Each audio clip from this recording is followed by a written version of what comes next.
ekonomi negara. Terima kasih. Silakan Menteri. Terima kasih Yang Berhormat Pangi bagi soalan kemukakan kepada Kementerian Pelancongan Seni dan Budaya MOTEK ini. Kementerian Pelancongan Seni dan Budaya MOTEK melalui Agensi Tourism Malaysia sentiasa melaksanakan berbagai inisiatif bagi menarik lebih ramai pelancong asing melawat Malaysia.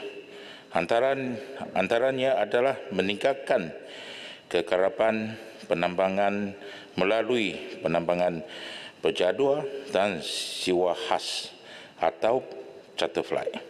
Dalam hal ini, Tourism Malaysia telah menyediakan keran sempatan penambangan antarabangsa dan charter kepada syarikat-syarikat penambangan tempatan dan antarabangsa.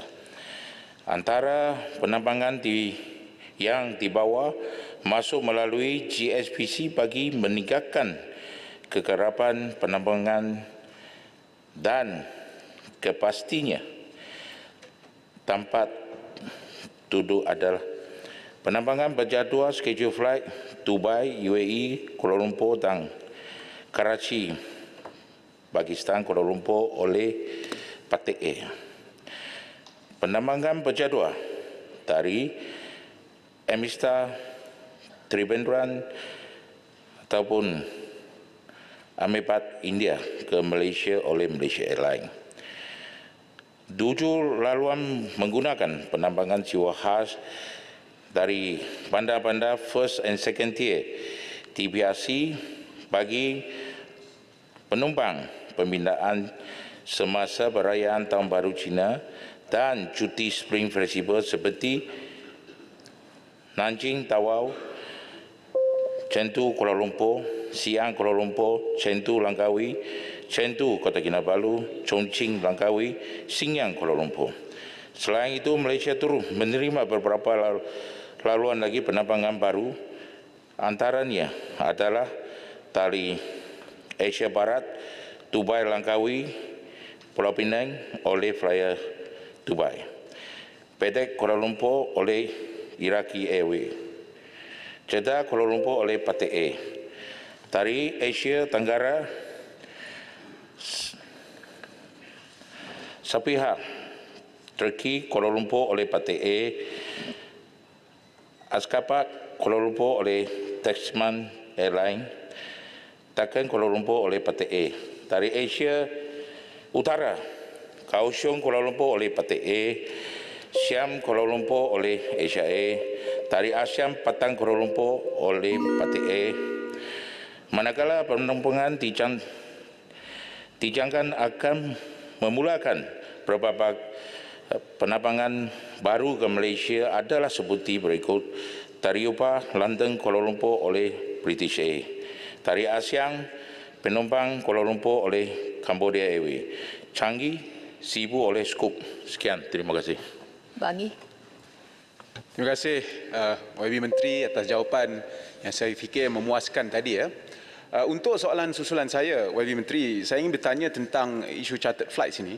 Saya ingin tahu adakah pemainnya terdiri daripada syarikat penerbangan luar negara ataupun syarikat penerbangan domestik yang mana mendominasi industri ini. Sebab saya fikir YB Menteri dengan potensi yang ada dan juga the serious push dengan izin tahun ini daripada dalam sektor pelancongan ini, pihak kementerian diharapkan dapat membantu untuk mengangkat jenama penerbangan Malaysia. Terima kasih. Terima kasih Yang Berhormat Pangi. Menurut Malaysia, Tuan Yang di-Pertua, menurut Malaysia Airport Holding Berhad bagi tahun 2023 sebanyak 56% perkhidmatan penerbangan sewa khas ke Malaysia adalah melalui Syarikat Penerbangan Domestik Malaysia. Manakala bagi tahun 2024 Syarikat Penerbangan Domestik seperti Malaysia Airlines, Flyafy dan Patek Air yang menawarkan perkhidmatan penerbangan sewa khas charter flight bagi laluan penerbangan daripada bandar-bandar second tier. Sekian, terima kasih. Maran. Maran. Terima kasih Yang Tuan Tua. Terima kasih Menteri. Soalan saya, kita pernah mendengar kenyataan bahawa kurang lebih 1 juta warga Cina pelancong warga Cina yang hilang dalam radar maklumat di negara kita kerana mereka tidak pulang ke negara asal mereka. Saya kira bukan saja daripada warga Cina, bahkan daripada negara lain juga, mungkin Arab Saudi, Arab, Eropah, Bangladesh dan lain-lain. Saya kira mereka juga terlibat dalam keadaan ini yang mungkin hilang dari radar kita dan tidak pulang ke negara masing-masing. Sebenarnya berapakah jumlah pelancong-pelancong asing ini yang tidak pulang ke negara mereka, yang masih berada di negara kita, dan apakah kesannya jika mereka ini tidak diambil tindakan selanjutnya? Terima kasih. Terima kasih Yang Berhormat Maram. Ini soalan, terima kasihlah kepada sama saya, tapi saya minta maaf, ini bukan bidang kuasa kita, Kementerian Motek. Kalau boleh kemukakan kepada KDN, Kementerian Dalam Negeri, pasal tiara menjaga ini masuk dan keluar. Sekian, terima kasih. Yang Mohd Speaker, minta Masjid Tanah bagi. Hajah Siti Zaila binti Muhammad Yusof, Rantau Panjang. Terima kasih Tuan Dipertua. Assalamualaikum warahmatullahi wabarakatuh dan salam sejahtera. Rantau Panjang minta Menteri Peralihan Tenaga dan Transformasi Air menyatakan apakah mekanisme penyelarasan antara agensi yang dilaksanakan untuk menghadapi musim kemarau di mana banyak kawasan menghadapi masalah kekurangan air, dan sejauh mana usaha memanfaatkan air banjir sebagai persiapan menghadapi musim kemarau terutama di negeri yang memerlukan. Bismillahirrahmanirrahim. Assalamualaikum warahmatullahi wabarakatuh. Tuan Yang Dipertua, Kementerian Peralihan Tenaga dan Transformasi Air, singkatannya PETRA, bekerjasama dengan agensi di peringkat persekutuan dan negeri bagi mencegah pencemaran sumber air, terutama semasa musim kemarau untuk menjamin keselamatan sumber bekalan air mentah serta bekerjasama dengan Jabatan Meteorologi Malaysia, Agensi Pengurusan Bencana Negara (NADMA) dan Kerajaan Negeri bagi operasi pembenihan awan bertujuan untuk meningkatkan paras air di empangan dan pengairan pertanian. SPAN akan turut menyelaras bantuan antara operator air negeri semasa menghadapi krisis bekalan air akibat bencana alam atau faktor luar jangka dalam memberi bantuan teknikal dan misi bantuan yang berkaitan ke negeri-negeri jiran selaras dengan Memorandum Persefahaman ataupun MOU yang telah dimeterai bersama. Antara tanggungjawab operator air dalam menghadapi krisis bekalan air adalah merangkumi penyediaan tenaga kerja, jentera, lori tangki, khidmat nasihat dan kepakaran teknikal. Dan dalam pada masa yang sama, pihak Regimen 60 askar jurutera diraja turut terlibat dalam membantu pihak operator air bagi negeri yang mengalami krisis bekalan air. Kementerian melalui Jabatan Pengairan dan Saluran Malaysia ataupun JPS juga sedang membangunkan sistem pengurusan imbangan air negara atau singkatannya NAWAPS di 19 embangan sungai. Program ini memastikan fungsi sungai sebagai sumber air dikekalkan, termasuklah tindakan mitigasi dan persediaan awal oleh pelbagai agensi lain berkaitan melalui pertamanya pekmakluman ramalan kemarau 2 bulan lebih awal dan amaran kemarau 14 hari lebih awal. Sehingga kini 7 lembangan telah siap dan mula beroperasi, manakala 9 lembangan lain dijadualkan siap sepenuhnya pada Januari 2027. Yang kedua, pemakluman aras ataupun setoran empangan bagi pemantauan kemarau. Dan ketiga, JPS turut memantau 25 empangan lain bagi memastikan setoran adalah pada tahap siap siaga sebagai sumber air domestik dan pertanian. Usaha untuk memanfaatkan air banjir ataupun lebihan air hujan hanya boleh dilaksanakan dengan menggunakan kaedah penyelesaian secara struktur seperti pembinaan empangan, struktur pembendungan air atau kolam tangkungan seperti Hybrid of River Augmentation dengan ringkasnya ataupun HORAS yang sedang dilaksanakan di Sungai Kelang dan Sungai Melaka. Selain itu, Kementerian akan terus memperluas pembinaan tangkungan air pinggiran sungai ataupun singkatannya TAPS yang merupakan satu sistem tangkungan yang dibina di tepian sungai untuk menerima lebihan air sungai khususnya ketika musim hujan.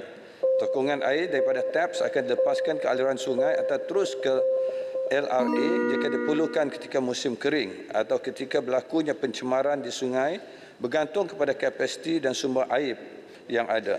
Pada masa yang sama, TAPS juga bertindak sebagai kawalan banjir ketika musim tengkujuh untuk menakung lebihan aliran air banjir. Terima kasih. Rantau Panjang. Terima kasih Tante, terima kasih Muhammad Menteri. Kalau kita lihat dari sudut banjir di kawasan saya terutama Rantau Panjang yang sangat terkesan, dan setiap tahun banjir ini melampaui sampai ke paras bumbung rumah. Tetapi apabila berlaku kemarau, maka air itu menghadapi masalah air yang sangat terkesan juga, sangat kritikal juga. Jadi saya ingin tahu apakah perancangan jangka panjang kerajaan terutama untuk pembinaan empangan di kawasan saya dan termasuk di seluruh negeri Kelantan. Setakat ini setahu saya tidak ada satu empangan pun lagi di pinggiran sungai yang dibina untuk memanfaatkan air banjir di Kelantan. Minta penjelasan. Sebenarnya Kelantan mendapat banyak projek, termasuklah rancangan tebatan banjir dan juga isu utamanya sebenarnya di Kelantan ialah permintaan air lebih besar ataupun lebih banyak daripada kemampuan syarikat bekalan air untuk membekalkan air. Secara puratanya, kalau kita bandingkan pengeluaran dan permintaan, pengeluaran hanyalah pada tahap 104.7 juta liter sehari berbanding dengan permintaan 584.4 juta liter sehari. Kalau kita bandingkan, maknanya sekarang ini reserve margin begitu kurang sekali. Dan sebab itulah kalau kita melihat manakala NRW ataupun kehilangan air di negeri Kelantan begitu besar, 54.5%. Dan sebab itu kalau kita melihat dalam konteks kerajaan persekutuan, apa yang kita buat ialah untuk membantu menyiapkan LRA di mana projek-projek yang akan dilaksanakan, satu di Cica, dua iaitu di Kubang Krian, di Gua Musang, Bukit Cupak, di Tanjung Mas, Kota Baru dan juga Tok Bali di Bacok. Ada yang dalam pembinaan, ada yang akan ditenderkan dan di Macang pun juga dijangkakan tender pada 2025 sebab masa ini sedang diperincikan dari segi desain dan sebagainya. Jadi projek itu memang ada dilaksanakan, cuma yang diperlukan sekarang ini ialah syarikat air dan kerajaan negeri kena bekerjasama untuk mencari jalan bagaimana pertama sekali menyelesaikan masalah loji rawatan. Masalah di Kelantan ialah kurangnya loji rawatan. Untuk di peringkat persekutuan memang kita membantu hanya dari segi sumber air itu sendiri. Tapi loji kena disediakan oleh kerajaan Kelantan melalui syarikat mereka. Sebab itu yang Berhormat Perdana Menteri sebenarnya dah umumkan peruntukan 500 juta. Tapi dalam bentuk pinjaman. Kerajaan negeri nak minta secara grant. Tapi sebab itu bila penyelarasan tarif baru-baru ini sebenarnya untuk membantu kerajaan negeri supaya dapat memfokuskan dalam membina loji. Kalau sumber tu kita buat tapi loji tak ada, tak dapat juga membekalkan air bersih kepada rakyat. Jadi itu perbincangan yang sepatutnya dilaksanakan di antara kerajaan negeri dan kita. Memang sedang rancak dilaksanakan perbincangan di antara pegawai dan diharapkan akan dapat persetujuan supaya kita boleh membantu tapi kenalah melalui pinjaman, taklah dapat melalui grant yang diminta oleh kerajaan negeri. Yang grant yang kita buat sebenarnya ialah dari segi sumber bekalan air itu sendiri. Memang sudah ada banyak projek yang kita laksanakan melalui kerajaan persekutuan. Terima kasih. Batu Pahat.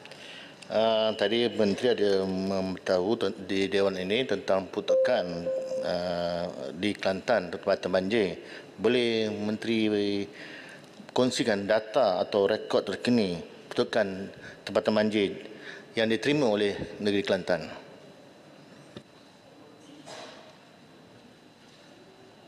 Untuk tempatan banjir keseluruhannya sebenarnya projek yang sedang berjalan fasa 1 di Sungai Golok dengan nilai 824 juta Yang ini pada tahap masa ini lebih kurang mengikut jadualnya 77%. Manakala projek pembangunan lembangan sungai bersepadu Sungai Golok fasa 2 masih dalam peringkat tender dengan nilai RM879 juta.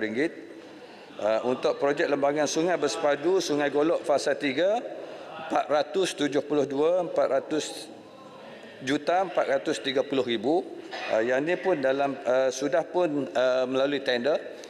SST dijangkakan dalam bulan ini ataupun bulan depan menunggu kelulusan daripada MOF. Ada lagi pembuatan pelan induk rancangan tempatan banjir lembangan Sungai Melur Kelantan. Yang ini lebih kepada kajian. Yang ketiga ialah projek pembangunan lembangan sungai bersepadu Sungai Kelantan dengan nilai RM699,986,700. Ini fasa pertama. Yang ini dalam pelaksanaan lebih kurang 92% sudah pun siap, dan kos pembangunan lembangan sungai bersepadu Sungai Kelantan yang ini peringkat pra pelaksanaan dijangkakan akan di SST dikeluarkan dalam bulan ini. Yang ini dengan nilai 1 bilion. Bukan, sorry. Bila besar-besar sangat saya tak biasa, tak banyak duit. Jadi bilion kah, million kah? Jadi yang ni lebih pada kajian lah. 1,64,600. 1 bilion, betul 1 bilion. 1 bilion 1,064,685 bilion ringgit. Jadi ini yang projek-projek untuk tempatan banjir. Di samping projek yang saya katakan loji rawatan air yang sedang kita laksanakan, ini juga adalah program-program daripada kajian persekutuan. Terima kasih. Saya jemput Tuan Jahil bin Hassan, Wansa Maju.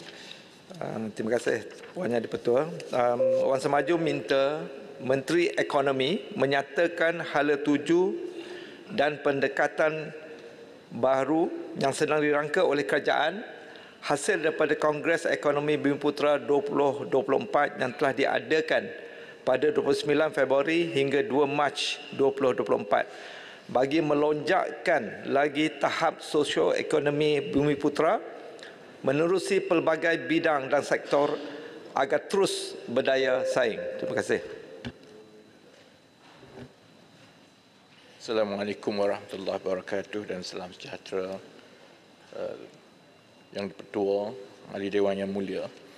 Sejak dasar ekonomi baru DEB pada tahun 1971, kerajaan telah melaksanakan pelbagai dasar, strategi dan inisiatif jangka masa pendek, sederhana dan panjang dalam memperkasakan agenda Bumiputera. Namun, masih wujud jurang sosioekonomi antara etnik di Malaysia. Contohnya seperti berikut. Perasusan insiden kemiskinan mutlak Bumiputera adalah yang tertinggi di Malaysia, iaitu 7.9% berbanding China 1.9% dan India 5.4% pada tahun 2022. Kemudian dari segi kadar peratusan pengangguran, Bumiputera juga adalah sebanyak 4% berbanding China 3.1% dan India yang paling tinggi 4.8% bagi tahun 2022. Jumlah penganggur Bumiputera adalah yang paling tinggi, iaitu seramai 387,800 orang ataupun 61.5% daripada 630,400 orang penganggur berdasarkan laporan survey tenaga buruh 2022. Dan yang selalu ditanya dan disebut, pemilikan ekuiti korporat Bumiputera mencatatkan pencapaian 18.4% pada tahun 2020 berbanding bukan Bumiputera sebanyak 29.5%. Sasaran sekurang-kurangnya 30% ekuiti korporat Bumiputera masih belum dicapai. Berdasarkan kedudukan semasa sosioekonomi Bumiputera, kerajaan Madani bertekad untuk menstruktur semula ekonomi ke arah Malaysia sebagai peneraju ekonomi di rantau Asia dan memastikan rakyat dapat menikmati kehidupan yang lebih bermutu selaras dengan kerangka ekonomi madani. dalam hal ini sebenarnya kerajaan telah pun memasukkan dasar-dasar pengupayaan Bumiputera di dalam kajian separuh penggal contohnya sebanyak 5 strategi, 12 inisiatif dan 35 tindakan yang berkaitan agenda Bumiputera telah pun digariskan ke arah mencapai pencapaian yang saksama untuk Bumiputera. Susulan itu juga kerajaan telah menganjurkan Kongres Ekonomi Bumiputera 2024 pada 29 Februari hingga 2 Mac 2024 dalam menetapkan hala tuju dan pendekatan agenda pemerkasaan Bumiputera yang lebih menyeluruh. Kesemua intipati hasil daripada KEB 2024, input daripada sesi libat urus dan pandangan daripada rakyat biasa yang disampaikan melalui microsite akan dicerakin untuk diterjemahkan ke dalam hala tuju agenda baru pemerkasaan Bumiputera. Pelan jangka panjang agenda baru pemerkasaan Bumiputera yang lebih segar dan inklusif tanpa meminggirkan peranan oleh semua etnik di Malaysia akan dirangka untuk tempoh 10 tahun yang akan datang dan dijangka diluncurkan pada Jun 2024 termasuk usaha bagi melonjakkan lagi tahap sosioekonomi Bumiputera menerusi pelbagai bidang dan sektor agar terus berdaya saing. Nak habis dah speaker. Last sekali ni. Kerajaan juga akan memberi fokus kepada usaha pemerkasaan dan pengupayaan golongan pertengahan Bumiputera yang dipanggil middle class ini yang mampu mencipta nilai kepada ekonomi beralih daripada yang sekarang ini menambah nilai dengan makan gaji kepada mencipta nilai supaya lebih banyak penyertaan kelas menengah Bumiputera dengan membina perniagaan dan meningkatkan pendapatan berbanding seperti yang saya sebut sebelum ini hanya menambah nilai ataupun bergantung harap kepada pekerjaan bergaji semata-mata. Dan usaha ini akan insya-Allah dapat mengukuhkan daya saing dalam pelbagai bidang dan sektor dan tumpuan adalah juga kepada penskalaan pembangunan bakat, meningkatkan pendapatan dan menoktahkan kemiskinan tegar. Terima kasih. Wan Samadu. Terima kasih Yang Berhormat Menteri yang telah menjelaskan dengan baik, dengan jelas. Saya kira semua soalan telah jawab. Walaupun dalam apa-apa dasar, rumusan ataupun plan itu sendiri, cabaran yang menyusul adalah keberkesanan pelaksanaan. Soalan susulan saya, apakah mekanisme yang akan digunakan oleh kerajaan bagi memastikan penyaluran dana, contohnya peruntukan, itu sampai kepada mereka yang benar-benar layak dan berhak untuk menerimanya. Terima kasih. Terima kasih Wang Semaju. Fungsi dan mekanisme sesuatu program bantuan dan pengupayaan sosioekonomi itu sebenarnya bergantung kepada suasana dan penekanan dari semasa ke semasa. Contohnya, dalam tahun 60-an, 70-an, fokusnya ialah membasmi kemiskinan dan memastikan tidak ada fungsi ekonomi yang dikenal pasti mengikut kaum. Oleh sebab itu, kerajaan menubuhkan banyak agensi-agensi, termasuklah contohnya Felda dan yang lain-lain, untuk memastikan bahawa bantuan dan program ini sampai kepada kumpulan sasaran. Begitu jugalah evolusi dasar dan juga agensi-agensi dan bentuk program daripada satu zaman ke satu zaman. Tahun 80-an, 90-an contohnya, lebih kepada untuk membantu usahawan-usahawan kecil, maka kita ada banyak agensi-agensi yang ditubuhkan. Cabaran pemerkasaan ekonomi Bumiputera untuk zaman ini dan 20 tahun ke atas, seperti yang saya jelaskan tadi, ialah bagaimana kita boleh menukar kelas menengah Bumiputera yang sebenarnya bergaji tinggi, berpengalaman baik kerana mereka ini sebenarnya CEO, profesional yang berkelayakan, tetapi tidak setara dari segi mencipta nilai berbanding dengan golongan profesional bukan Bumiputera kerana mereka berada di dalam profession yang bergaji.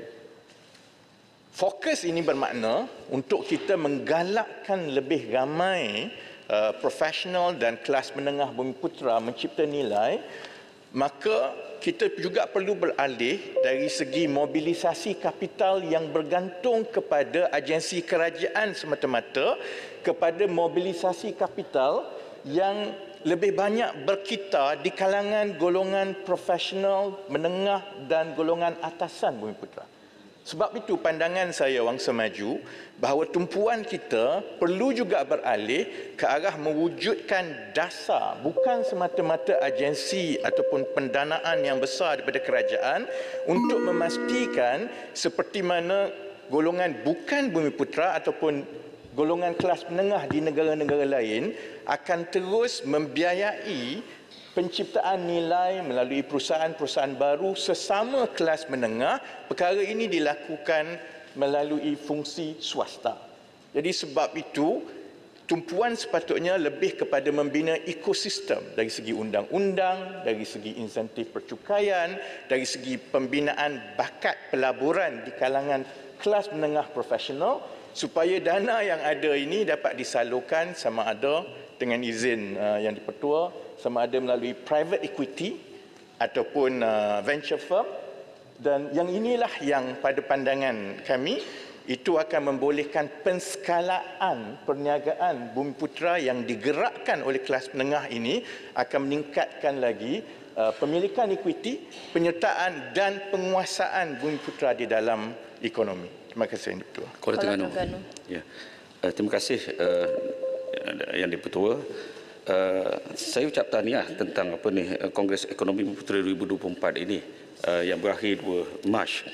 Pada 5 Mac Petronas mengaward pemasangan power system solar kepada syarikat bukan yang daripada 300 stesen tidak ada satu pun dapat kepada syarikat Bumiputera. Saya harap perkara ini selain daripada pendanaan termasuk juga ruang diberi untuk peluang. Saya ingin bertanya berhubung dengan pengumuman 1 bilion dana bagi melahirkan generasi baharu usahawan Bumiputera dalam bidang pertumbuhan tinggi oleh GLIC, adakah peruntukan ini sebagai tambahan kepada pengumuman dalam belanjawan 2024 sebelum ini? Terima kasih. Pengumuman yang dibuat oleh Yang Amat Berhormat Perdana Menteri itu merujuk kepada pengumuman baru dan dana ini akan digerakkan melalui GLC, GLIC dan juga mobilisasi kapital swasta yang lebih baik. Soalan Kuala Terengganu mengenai penyertaan, itulah yang sekarang ini sedang dirangka kerana negara melalui kerangka ekonomi madani mengenal pasti enjin-enjin pertumbuhan baru, termasuklah peralihan tenaga, termasuklah digital and tech, pertanian moden, advance E&E contohnya.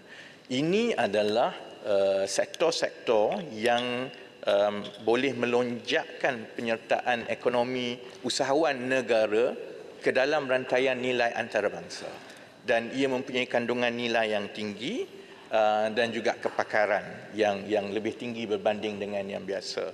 Sudah tentu apabila kerajaan menetapkan fungsi-fungsi ekonomi yang ini, kita akan bermula dengan jurang, terutamanya dari segi penyertaan usahawan dan profesional Bumiputera, dan program-program yang khusus terutamanya yang melibatkan penyertaan membiasakan usahawan Bumiputera dengan potensi-potensi yang ada, dan untuk menggalakkan usahawan Bumiputera mengambil risiko menyertai sektor-sektor ekonomi yang begini, itu akan diperhalusi dan akan sudah tentu menjadi tumpuan seperti sebahagian daripada dapatan-dapatan yang telah dibincangkan di KEB 2024.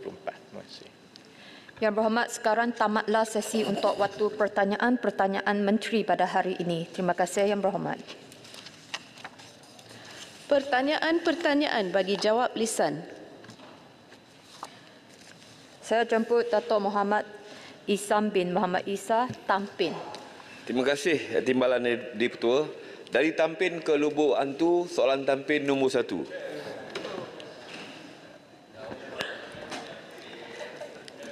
Bismillahirrahmanirrahim. Assalamualaikum warahmatullahi taala wabarakatuh. Selamat pagi dan salam Malaysia Madani.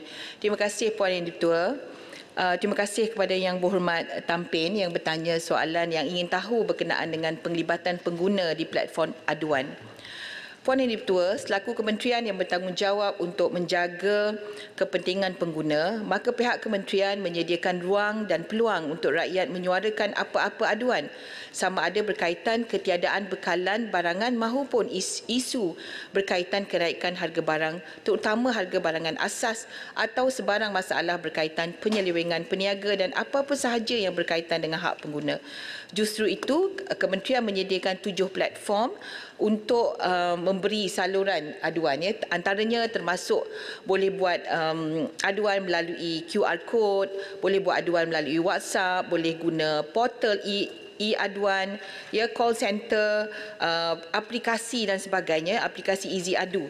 Ya, jadi ini adalah cara-cara pengguna boleh membuat aduan. 3 tahun kebelakangan ini kita lihat berlaku kenaikan jumlah aduan pengguna yang ketara dan kemuncaknya adalah pada tahun 2023 dengan jumlah aduan sebanyak 43,347 berbanding 29,265 pada tahun sebelumnya. Ya, kerana sejak Kerajaan Perpaduan mengambil alih pentadbiran, kita melakukan pelbagai usaha dan advokasi supaya berlaku usaha meremajakan sistem aduan, ya, dan membuatkan cara aduan itu lebih customer friendly dengan izin Puan Di-Pertua. Ya, jadi apabila berlaku begitu, maka kita lihat lebih kurang double, 2 kali ganda lagi jumlah aduan, kerana pengguna merasakan lebih mudah, ya, untuk menggunakan kaedah saluran aduan yang kita siapkan, iaitu antaranya ialah QR code. Jadi menjawab soalan Yang Berhormat Tamping tentang statistik harga dan bekalan pada tahun 2023, kita lihat bahawa ada 8,410 berkaitan dengan harga. Tahun 2024 sehingga 29 Februari ada 1,624 berkaitan dengan harga. Manakala berkaitan dengan bekalan, ada berkaitan dengan barang kawalan dan ada berkaitan dengan iklan yang mengelirukan. Tahun 2023, iklan mengelirukan maksudnya bekalan itu dia cakap lain, dia bagi lain, ya. Dan bekalan ni barang-barang seperti gula, minyak dan sebagainya. Kita dapati 2023 barang kawalan 2,265, iklan mengelirukan 2,608. 2024 iklan mengelirukan 679, barang kawalan 410. Jadi itu berkenaan dengan berkenaan dengan harga. Berkenaan soalan yang kedua, bahagian yang kedua, sikit lagi Puan Yang Di-Pertua, berkenaan yang jawab soalan yang bahagian yang kedua, kita melakukan skim harga maksimum musim perayaan untuk mengawal harga, dan kita juga sentiasa libat urus dengan Kementerian Pertanian dan Keterjaminan Makanan serta libat urus dengan industri untuk memastikan bekalan itu mencukupi. Terima kasih Puan Yang Di-Pertua. Tampil.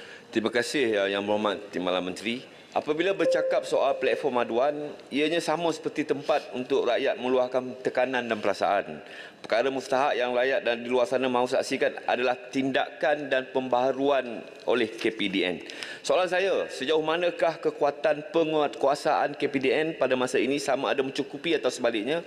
Apakah status semasa cadangan setahun lalu, iaitu mengangkat bahagian penguatkuasaan KPDN kepada jabatan? Dan yang terakhir, bagaimanakah modus operandi KPDN untuk memantau bazar Ramadan di seluruh negara tahun ini? Setahun yang lalu kita bercakap soal menu rahmah dan harga rahmah, tetapi keadaan tersebut tidak berlaku di lokasi bazar Ramadan. Saya ingin mengetahui pemantauan dan tindakan yang tegas daripada pihak KPDN ini sebenarnya berlaku atau sebaliknya. Terima kasih Timbalan Di-Pertua. Terima kasih Yang Berhormat Tampin. Terima kasih Puan Yang Di-Pertua.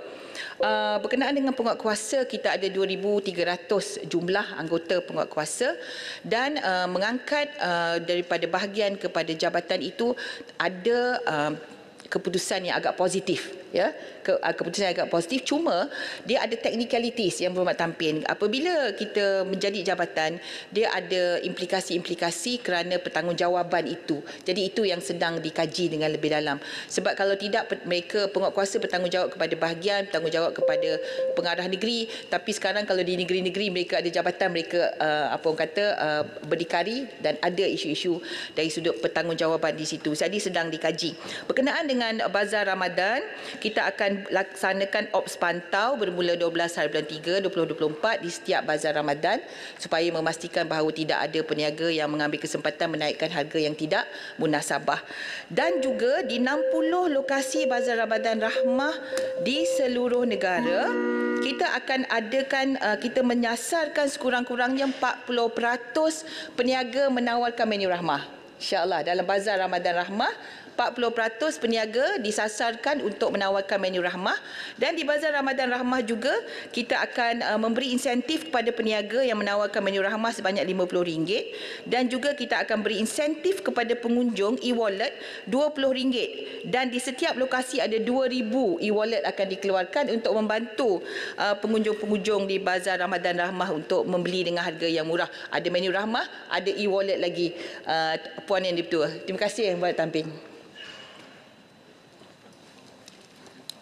Saya jemput Tuan Rustan bin Rusmi Padan Besar. Assalamualaikum warahmatullahi wabarakatuh dan salam sejahtera. Terima kasih Puan Yang Di-Pertua. Harum manis corak batik perlis dipakai oleh muda dan tua. Soalan saya seperti tertulis. Soalan saya nombor 2. Terima kasih. Salam sejahtera, salam Malaysia Madani. Puan Yang Di-Pertua, ahli-ahli yang berhormat.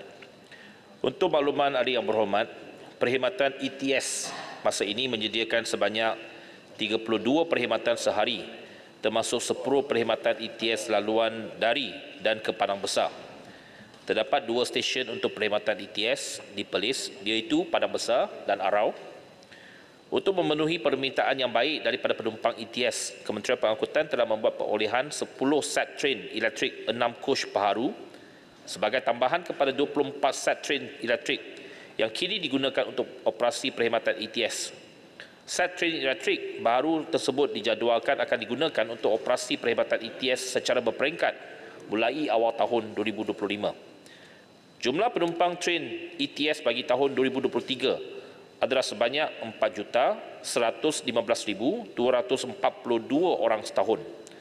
Di Perlis, stesen Padang Besar telah mencatatkan 347,894 penumpang, manakala stesen Arau telah mencatatkan 231,896 orang penumpang. Jumlah perkhidmatan train ETS bagi tahun 2023 adalah sebanyak 32 trip sehari. Dengan penambahan 10 set ETS yang baru, adalah dijangkakan sehingga 64 trip sehari boleh dilaksanakan. Jumlah penumpang juga dijangka meningkat kepada 7,547,565 orang setahun apabila semua set train elektrik beroperasi. Selain perkhidmatan berkala ETS, KTMB juga menyokong inisiatif pelancongan dengan menawarkan perkhidmatan train yang disewa khas berdasarkan permintaan. Kementerian Pengangkutan sentiasa bersedia bekerjasama dengan pihak Kerajaan Negeri Perlis dalam memantapkan jaringan pengangkutan awam untuk menyokong ekonomi pelancongan. Terima kasih. Padang Besar. Terima kasih atas jawapan Yang Berhormat Menteri yang agak sempurna. Soalan saya, adakah kerajaan bercadang untuk menaik taraf terminal Padang Besar tu, memandangkan kalau dilihat terminal Padang Besar ni agak tercorot dan juga nampak suram, terutama pada sebelah malam, dan saya sendiri melihat pada waktu malam tu agak menakutkan penumpang sebab suasana yang gelap. Dan kemudiannya terima kasih juga kepada pihak kementerian atas penaik tarafan laluan pejalan kaki baru ni daripada KTM ke SUKF Padang Besar. Dan soalan saya seterusnya, adakah kerajaan bersedia mencadangkan untuk mewujudkan tambang mesra pelancong untuk tahun melawat pelih 2024-2025? Terima kasih. Yang pertamanya, Yang Berhormat, memang kita ada program untuk menaik taraf dan menambah baik stesen KTM ini dari masa ke semasa. Tetapi secara spesifiknya memang belum ada perancangan, tetapi saya akan melihat kepada permintaan Yang Berhormat itu sama adakah ada keperluan untuk stesen padang besar. Terima kasih. Tetapi seperti apa yang dikatakan oleh Yang Berhormat, baru-baru ini kita telah membuka semula laluan pejalan kaki di antara stesen KTM dengan CIQ. Itu amat memudahkan kepada orang ramai atas permintaan juga dan kerjasama dengan pihak Kementerian Dalam Negeri dan pihak Menteri Dalam Negeri pun telah menyatakan kepada saya supaya mempercepatkan proses itu. Memang kita telah buka pejalan kaki itu. Berkenaan dengan tambang mesra itu, kita memang di peringkat KTM, dia ada masa ke semasa ada buat program-program promosi. Tetapi spesifik untuk ETS ini tak ada tiket yang lebih murah sebab ETS ini yang pertamanya kadarnya bukannya mahal pun. Yang keduanya memang permintaan yang sangat tinggi. Tetapi untuk perkhidmatan-perkhidmatan kereta api yang lain memang kita ada program-program yang memberikan kelebihan ataupun diskaun kepada warga emas dan sebagainya. Terima kasih. Terima kasih juga Menteri. Ipoh Timur. Terima kasih Timbalan Speaker. Terutamanya sebagai rakyat Perak dan juga wakil rakyat kepada Ipoh Timur, saya ingin merakamkan setinggi-tinggi penghargaan kepada pihak KTMB dan juga Yang Berhormat Menteri sendiri yang turun pada tahun sebelum Raya Cina untuk menyambut kedatangan anak-anak Perak kembali ke Ipoh melalui ETS khas tambahan KL, syabas dan tahniah. Soalan saya, apakah KTMB telah bersiap sedia dan bersiap siaga untuk menawarkan perkhidmatan tren tambahan yang sama untuk Raya Aidilfitri yang satgi kita tengah menjelang ni?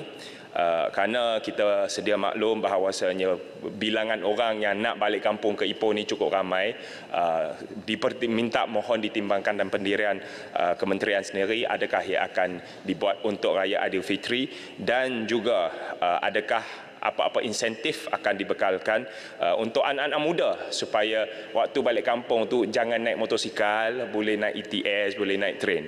Adakah apa-apa insentif sedang dipertimbangkan dan juga akan dibekalkan untuk raya akan datang ni? Sekian. Terima kasih Yang Berhormat Ipoh Timur. Memang Menteri Angkutan sentiasa menambah trip semasa musim perayaan. Ini tak kira apa musim perayaan.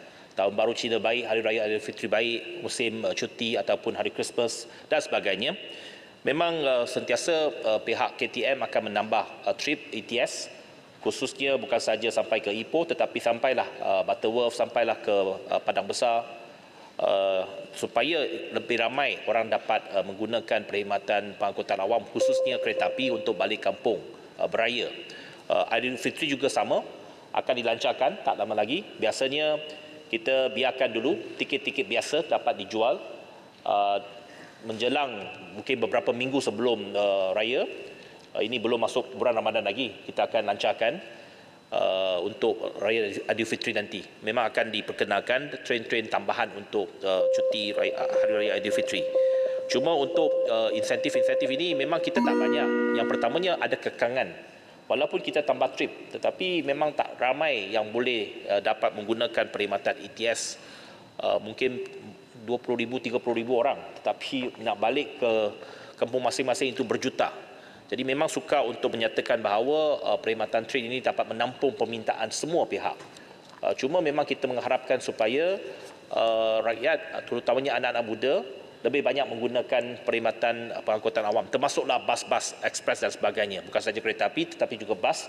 Kita juga akan tambah bilangan bas ekspres sementara untuk musim perayaan supaya mengurangkan kebergantungan kepada penggunaan motosikal untuk balik ke jarak yang jauh. Terima kasih. Saya jemput Dato' Sri Dr. Wee Jack Seng, Tanjung PI. Terima kasih Puan Yang Di-Pertua. Soalan saya nombor 3. Terima kasih Puan Yang Di-Pertua. Terima kasih Ahli Yang Berhormat. Puan Yang Di-Pertua, liputan internet dan komunikasi di kawasan berpenduduk di Parlimen Tanjung PI sehingga 31 hari bulan Januari 2024 telah mencapai 98.9%.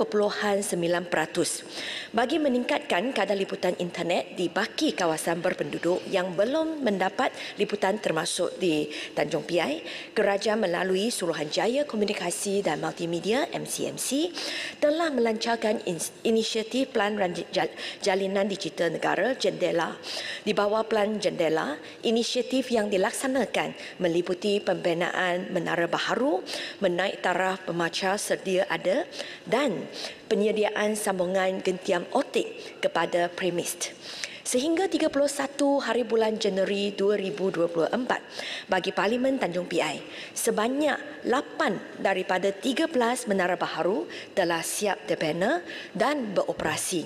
Selain itu, 86 daripada 87 stesen pemancar sedia ada telah siap dinaik taraf dan sebanyak 8,822 daripada 12,693 premis telah dilengkapi dengan akses kepada perkhidmatan jalur lebar gentian optik berkeupayaan gigabyte.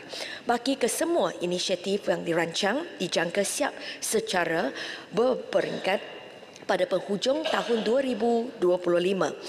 Kementerian Komunikasi turut melaksanakan penyediaan infrastruktur jalur lebar menggunakan kaedah Point of Presence (POP) dengan izin. Had gentian optik yang merupakan salah satu alternatif dalam memastikan liputan jalur lebar dapat diperluaskan ke kawasan sekitar sekolah dan berpenduduk di kawasan luar bandar dan pendalaman di seluruh negara. Sehingga 5 hari bulan Mac 2024 bagi Parlimen Tanjung Piai, 3 daripada 5 POP telah disiapkan bagi fasa 1 menjadikan 990 premis telah tersedia dengan sambungan gentian optik untuk dilanggan oleh komuniti setempat.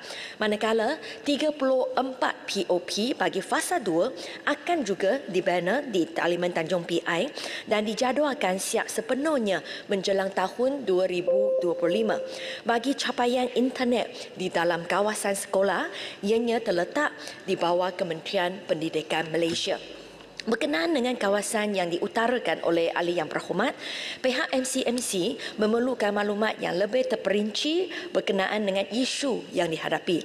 MCMC juga sedia turut padang bersama-sama dengan pihak ahli yang berhormat bagi mendapatkan maklumat lanjut dan menjalankan tindakan yang sewajarnya.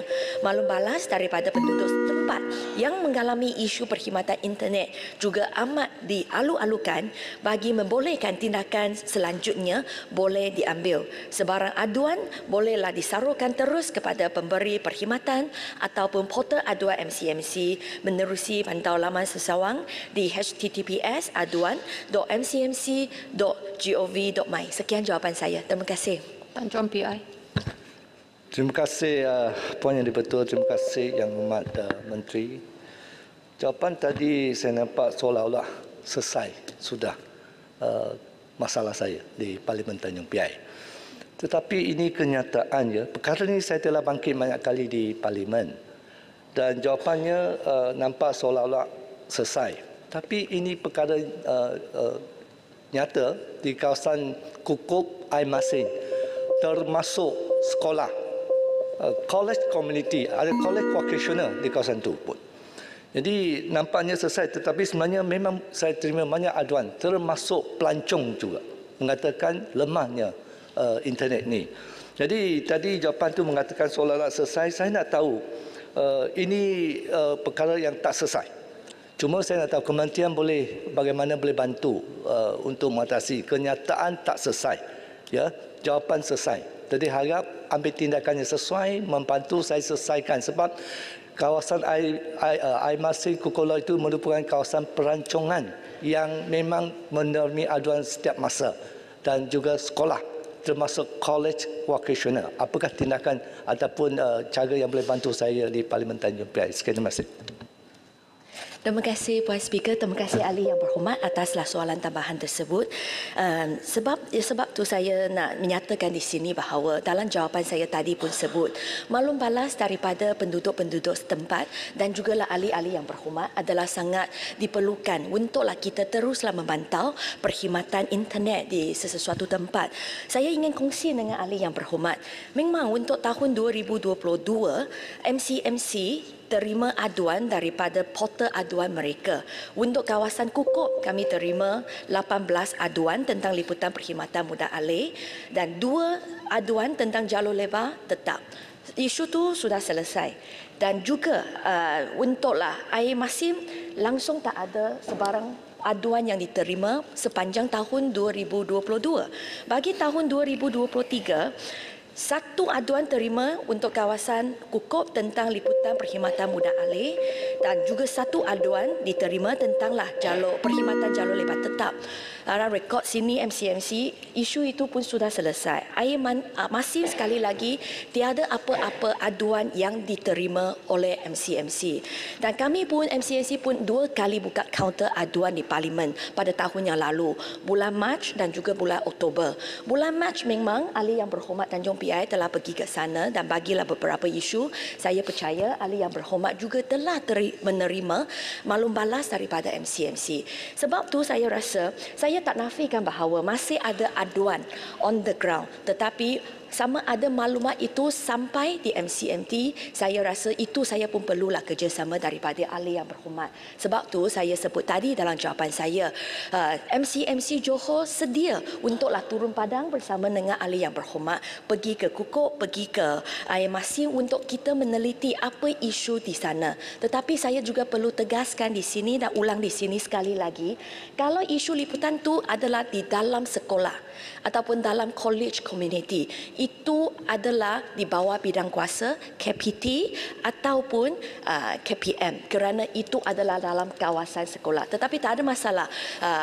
Ahli Yang Berhormat, bolehlah kami bincang nanti. Bila Ahli Yang Berhormat sesuai, saya akan minta MCMC pergi buatlah lawatan tapak bersama dengan Ahli Yang Berhormat. Terima kasih. Setiu. Soalan saya, apakah solusi ataupun pendekatan yang diambil oleh kerajaan untuk menyelesaikan isu liputan atau pencapaian internet di kawasan pedalaman dan terpencil yang tidak tersenarai dalam program jendela Fasa 1 dan Fasa 2. Dan untuk di Setiu ada satu tempat di Kampung Langkat Baru. Saya cadangkan supaya dibina sebuah menara baru. Sekian. Terima kasih. Terima kasih Ahli Yang Berhormat atas soalan tersebut. Untuk maklumat Yang Berhormat, untuklah jendela Fasa 1 memang lokasi semua telah ditentukan apabila kita lancarkan jendela pada tahun 2022.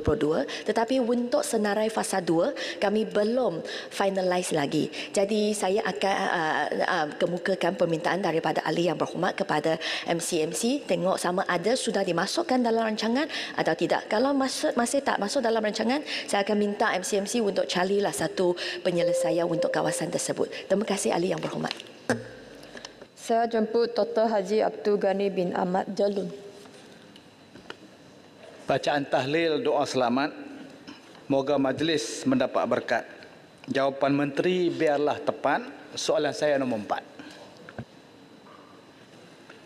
4. Tuan Yang Dipertua, untuk makluman Ahli Yang Berhormat, pada ketika ini draft rang undang-undang RUU pendanaan politik masih di peringkat penelitian dan kajian yang sedang dikendalikan oleh Jawatankuasa Pilihan KAS, Hak Asasi Manusia, Pilihan Raya dan Reformasi Institusi Dewan Rakyat iaitu JPKP antara lain untuk mengambil kira pandangan daripada semua parti-parti politik yang berdaftar di Malaysia.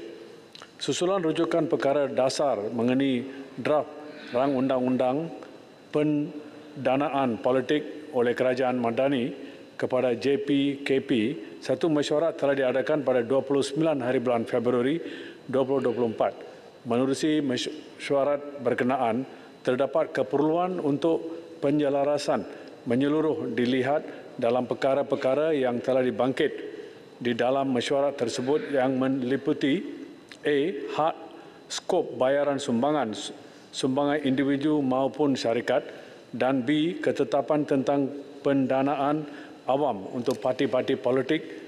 Pendanaan awam public funding merupakan satu sistem di mana sejumlah wang diperuntukkan oleh kerajaan untuk diagihkan kepada parti-parti politik mengikut formula yang ditetapkan. Selain itu, terdapat berbandingan berbagai cadangan draft RUU yang dibincang semasa mesyuarat JPKP tersebut dan tindakan penyelarasan difikirkan perlu bagi meneliti penghasilan satu rang undang-undang yang memenuhi kriteria public funding seperti mana diamalkan oleh negara demokrasi matang ataupun mature democracies seperti di Denmark, Jerman, Jepun, Korea dan Kanada. Bagi tujuan tersebut, penelitian secara terperinci akan dibuat sebelum laporan JPKP dimutamatkan dan cadangan SUR penambahbaikan dikemukakan kepada kerajaan. Tindakan berterusan berkaitan pendanaan politik dilihat tepat pada masanya dan adalah selaras dengan komitmen reformasi institusi kerajaan madani di bawah pimpinan yang amat berhormat Perdana Menteri. Sebarang inisiatif ke arah pengubalan rang undang-undang pendanaan politik harus dilaksanakan dengan sebaik mungkin agar ia mencapai objektif sebenar, iaitu ketulusan dalam pendanaan parti-parti politik yang secara tidak langsung dapat menetapkan integriti dan tata kelola yang baik demi kesejahteraan rakyat madani. Puan Yang di-Pertua, antara adalah perlu ditekankan bahawa sementara penelitian dijalankan oleh JPKP, apa-apa pendanaan politik buat masa ini masih tertakluk antara lain kepada Akta Suruhanjaya Penjaga Rasuah Malaysia, Akta 9694 dan Akta Pencegahan Pengubahan Wang Haram, Pencegahan Pembiayaan Keganasan dan hasil daripada aktiviti wang haram 2001. Terima kasih. Jalun. Selain penyertaan parti-parti politik yang disebut tadi, adakah kerajaan bercadang untuk melibatkan NGO ataupun organisasi masyarakat sivil yang pakar dalam perundangan dalam mengenal pasti kelompongan perundangan berkaitan dengan akta pendanaan ini supaya ada penambahbaikan? Selain itu, adakah bagaimanakah kerajaan mahu mengawal pengaruh politik wang dalam parti-parti politik yang ada sekarang? Dan andai kata berlaku pilihan kecil dalam tempoh yang terdekat ini, bagaimanakah kerajaan mahu membendung terimaan wang ataupun dana ataupun sumbangan daripada mana-mana pihak? Sekian. Terima kasih kepada soalan tersebut. Libat terus itu adalah terpulang kepada JPKP dan pandangan yang berhormat mesti diambil kira, dan saya berpendapat itu adalah berpatutan memanggil pakar-pakar perundangan dan juga NGO-NGO terlibat dalam perkara ini, dan saya difahamkan juga ada terlibat dengan negara-negara lain dalam usaha yang sedemikian. Jika ada pilihan raya kecil seperti yang saya kata sebelum ini, akta-akta yang sedia ada mengawal selia perkara tersebut. Terima kasih. Ledang. Terima kasih. Terima kasih kepada Yang Berhormat Timbalan Menteri. Saya cuma nak bantu jawab sedikit sebab penglibatan dari segi NGO dan juga daripada ahli parlimen sebenarnya ada. Saya sendiri di bawah kumpulan rentas parti ahli parlimen dalam institusi governance dan anti rasuah. Kita juga terlibat dalam membincangkan tentang akta pendanaan politik. Begitu juga dengan kumpulan rentas parti yang berkenaan dengan pendanaan. Ada satu lagi kumpulan rentas parti. Dan dalam jawatan kuasa pilihan khas ini juga ada daripada kalangan pembangkang yang turut serta dalam jawatan kuasa pilihan khas ini, iaitu Besut, Arau dan lain-lain.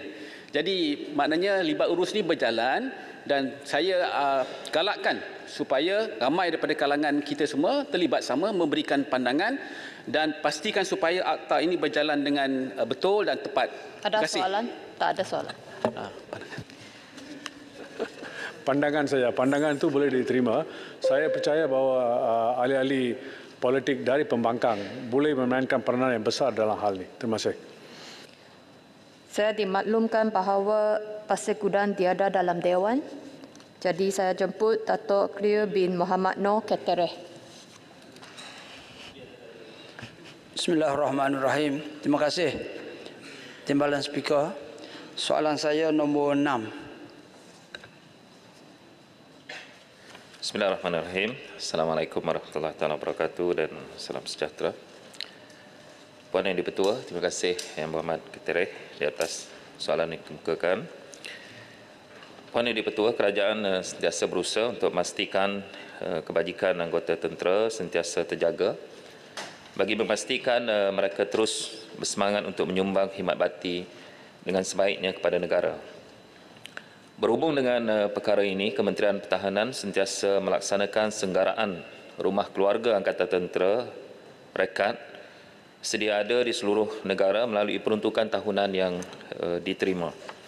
Dua agensi pelaksana yang dipertanggungjawabkan untuk melaksanakan senggaraan tersebut ialah Jabatan Kerja Raya JKR dan Bahagian Perkhidmatan Kejuruteraan Pertahanan BPKP Markas Angkatan Tentera Malaysia. Bagi tahun 2024, Kementerian Pertahanan telah diperuntukkan sebanyak 400 juta bagi kerja-kerja senggaraan rekat.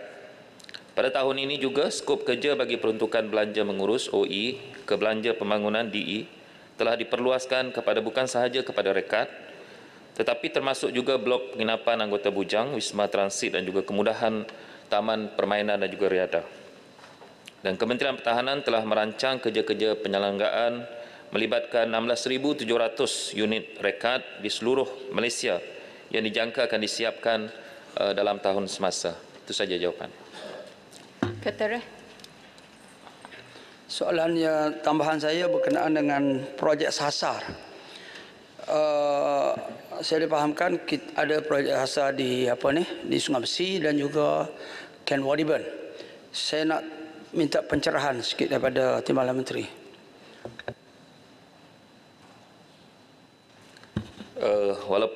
Terima kasih Yang Berhormat Ketereh. Walaupun persoalan utama ini adalah tentang rekat, tapi tadi disebutkan juga tentang SASAR. Memang kita hampir menyiapkan projek kita di Sungai Besi dan dalam masa yang sama kita tahu bahawa kita baru saja merasmikan pelancaran pembangunan SASAR kita di Kem Wadiban. Dan saya fikir melalui apa yang telah kita rancang dan sedang kita laksanakan, saya yakin bahawa Kementerian Pertahanan akan dapat juga mencapai sasaran-sasaran kita bagi melaksanakan projek SASAR ini. Itu saja. Bukit Bintang. Terima kasih Puan Yang Di-Pertua soalan tepat. Saya ingin bertanya Yang Berhormat Timbalan Menteri, berapakah jumlah anggota ATM yang terpaksa duduk di luar memandangkan ketidak cukup kuota kosong untuk mereka, dan bagaimanakah rancangan kerajaan untuk menempatkan mereka semula? Terima kasih. Terima kasih kepada Yang Berhormat Bukit Bintang. Untuk makluman ahli Dewan, kita tahu bahawa kita mempunyai anggota pertahanan lebih daripada 100, sekitar 129,000 anggota. Dan kalau kita lihat bahawa pegangan rekat kita seluruh negara ada sebanyak 57,913. Tetapi kalau kita lihat keperluan rekat ini, kita mengambil kira semua aspek. Kemudahan kita menyediakan rumah keluarga Angkatan Tentera, tapi dalam masa yang sama kita tahu juga sebahagian anggota memberi aset-aset mereka di luar dan mereka memilih untuk duduk di luar. Sebab itu kalau kita lihat di Kementerian Pertahanan, kita ada blueprint perumahan 3.0 di mana berdasarkan kepada perancangan ini kita melihat kepada keperluan. Sebab itu kalau kita melihat dalam tempoh antara 2023 sehingga 2030, kita memerlukan 12,000 lagi rekat.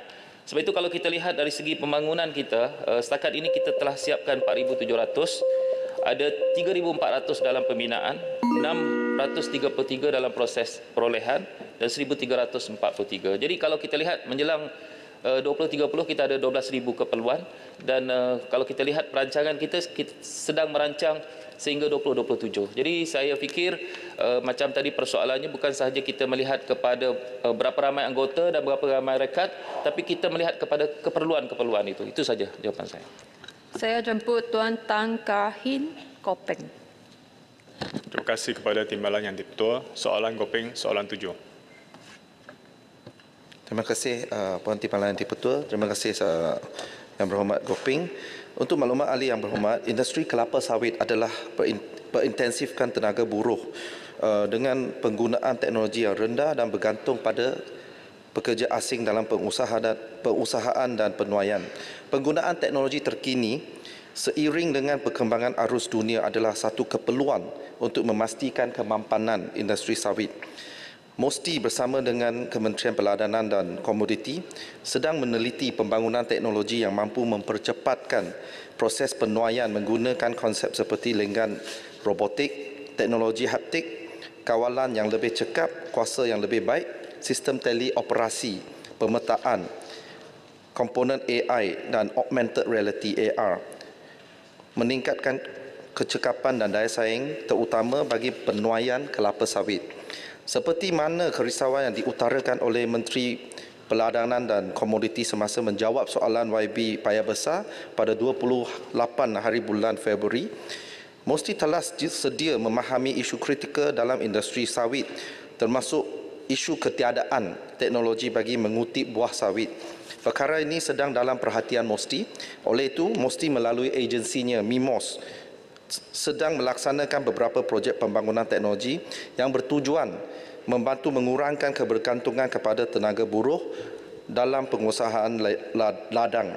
Antaranya, pembangunan modul analitik berasaskan teknologi penglihatan komputer dan kecerdasan buatan artificial intelligence yang mengkhususkan aplikasi dalam ladang. Antaranya A. Pengesanan pokok sedia tuai harvest ready tree detection, dan B. Pembangunan sistem prototipe untuk pemungutan buah tandan sawit segar. Yang kedua, pembangunan teknologi navigasi untuk kenderaan darat tanpa pemandu Unmanned Ground Vehicle UGV dalam persekitaran luar jalan raya seperti ladang pertanian, tapak pembinaan dan kuari pelombongan. Teknologi ini berupaya mengautomasikan operasi antara menyembur dan membaja dan juga kawalan rumpai. Seterusnya, dalam mentransformasikan industri dan masyarakat dari pengguna teknologi kepada pembangun teknologi, MOSTI melalui agensi di bawahnya Meranti telah melaksanakan inisiatif National Technology and Innovation Sandbox NTIS yang menyediakan kemudahan pembiayaan dana kepada usahawan teknologi dalam mempercepatkan penerimaan produk ataupun perkhidmatan atau teknologi mereka ke pasaran melalui proses pengujian dalam persekitaran yang sebenar dan selamat. Sehingga kini, NTIS telah menerima 16 permohonan dalam sektor perladanan termasuk kelapa sawit di mana 5 daripada permohonan tersebut telah menerima pembiayaan dana NTIS dengan jumlah sebanyak 7.1 juta ringgit. Sekian, terima kasih. Kopeng.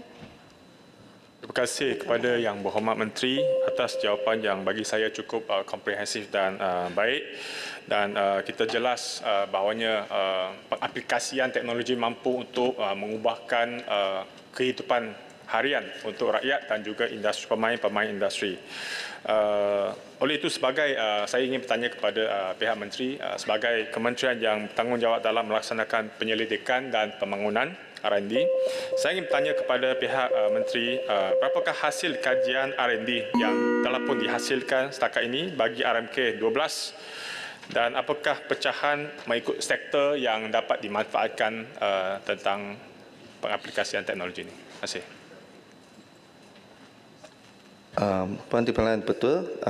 Untuk makluman Yang Berhormat, di bawah RMK 12, MOSTI telah meluluskan 30 projek R&D dan yang bernilai 111.34 juta ringgit. Tetapi kalau nak kalau nak spesifikasikan di bawah sektor-sektor, saya perlu bagi jawapan bertulis lah. Ya, terima kasih. Okey. Terima kasih pada speaker. Soalan saya, apakah dan bagaimanakah konsep menginsankan teknologi dapat meningkatkan tenaga buruh kerana kita memerlukan pekerjaan setakat ini? Kemudian bagaimanakah kita melihat bahawa menginsankan teknologi ini dapat meningkatkan produktiviti pengeluaran? Terima kasih. Terima kasih Yang Berhormat. Menginsankan teknologi ini adalah antara slogan MOSTI lah, dan apa yang saya faham dari tema ini adalah kita membawa teknologi ke akar umbi. Sebab selalunya kita apabila kita sebut tentang teknologi ini, orang selalu ingat semua cutting edge teknologi ataupun teknologi yang tinggi. Tetapi sebenarnya apa yang kita ada sekarang, teknologi cukup untuk kita memudahkan kehidupan seharian kita. Seperti contoh, tadi kami sebut tentang ada beberapa teknologi yang membantu untuk mengurangkan tenaga buruh. Salah satu adalah drone. Sebenarnya teknologi drone telah matang, yang agak matang lah saya boleh katakan. So kalau persepsi rakyat tu selalu ingat teknologi tu sangat tinggi, bernilai tinggi, kosnya tinggi. Tetapi kalau kita kaji balik, kos untuk menggunakan, mengaplikasikan teknologi seperti teknologi drone itu, dia boleh meningkatkan produktiviti dan juga mengurangkan kebergantungan tenaga buruh. Dan itu sebabnya kita perlu insankan teknologi bukan saja dari segi pengaplikasian teknologi tetapi juga persepsi rakyat terhadap penggunaan teknologi, supaya rakyat faham dan sedar bahawa pengaplikasian teknologi itu tidak semestinya kos tinggi. Terima kasih. Saya jemput Tuan Zulkifli bin Ismail Jasin. Terima kasih Puan Speaker. Soalan Jasin nombor 8.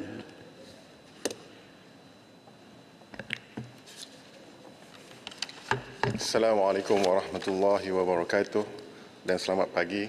Terima kasih Puan Yang Pertua, terima kasih Yang Berhormat Jasin. Firman Allah dalam surah Al-Ma'idah ayat 90 yang bermaksud, wahai orang-orang yang beriman, bahawa sesungguhnya arak dan judi dan pemujaan berhala dan mengundi nasib dengan batang-batang anak panah adalah semuanya kotor dari perbuatan syaitan. Oleh itu hendaklah kamu menjauhinya supaya kamu berjaya. Tuan Yang Pertua, Jabatan Kemajuan Islam Malaysia JAKIM telah melaksanakan pendekatan-pendekatan yang bersesuaian dari segi aspek dakwah, pendidikan untuk memberikan kefahaman kepada umat Islam di negara ini sesuai dengan berkenaan dengan pengharaman dan juga bahaya arak, termasuk nasihat-nasihat untuk mengelakkan individu terlibat di premis menjual arak. Dan ini merangkumi, pertama, memperkasa fungsi masjid dan surau secara berterusan ke arah pembudayaan ilmu yang berkaitan ajaran agama Islam kepada masyarakat umum dan merubah sikap masyarakat dalam menghayati Islam secara komprehensif untuk mencapai kecemerlangan hidup di dunia dan akhirat. Yang kedua, memaksimalkan peranan guru-guru takmir untuk menyebarkan ilmu pengetahuan dan ajaran Islam kepada masyarakat dalam usaha untuk melahirkan anggota masyarakat yang bertakwa dan mengamalkan ajaran Islam yang sebenar. Dan yang ketiga, menggunakan platform sedia ada untuk memberikan kesedaran dan menjelaskan isu-isu semasa berkaitan, seperti menyediakan teks khutbah Jumaat yang mengupas isu arak secara konsisten. JAKIM juga sentiasa memberi perhatian dan menyeru seluruh umat Islam agar dapat mempertingkatkan kefahaman dan penghayatan Islam secara menyeluruh melalui pegangan akidah, syariah dan akhlak. Di dalam pelan transformasi Hal Ehwal Agama menuju Malaysia Madani Al-Falah telah menggariskan 5 teras utama yang terkandung di dalamnya juga kesejahteraan insan dan kemuliaan syariah. Sehubungan itu, beberapa langkah telah diambil bagi membantu dan mengelakkan individu-individu Islam yang bekerja di premis-premis yang menjual arak.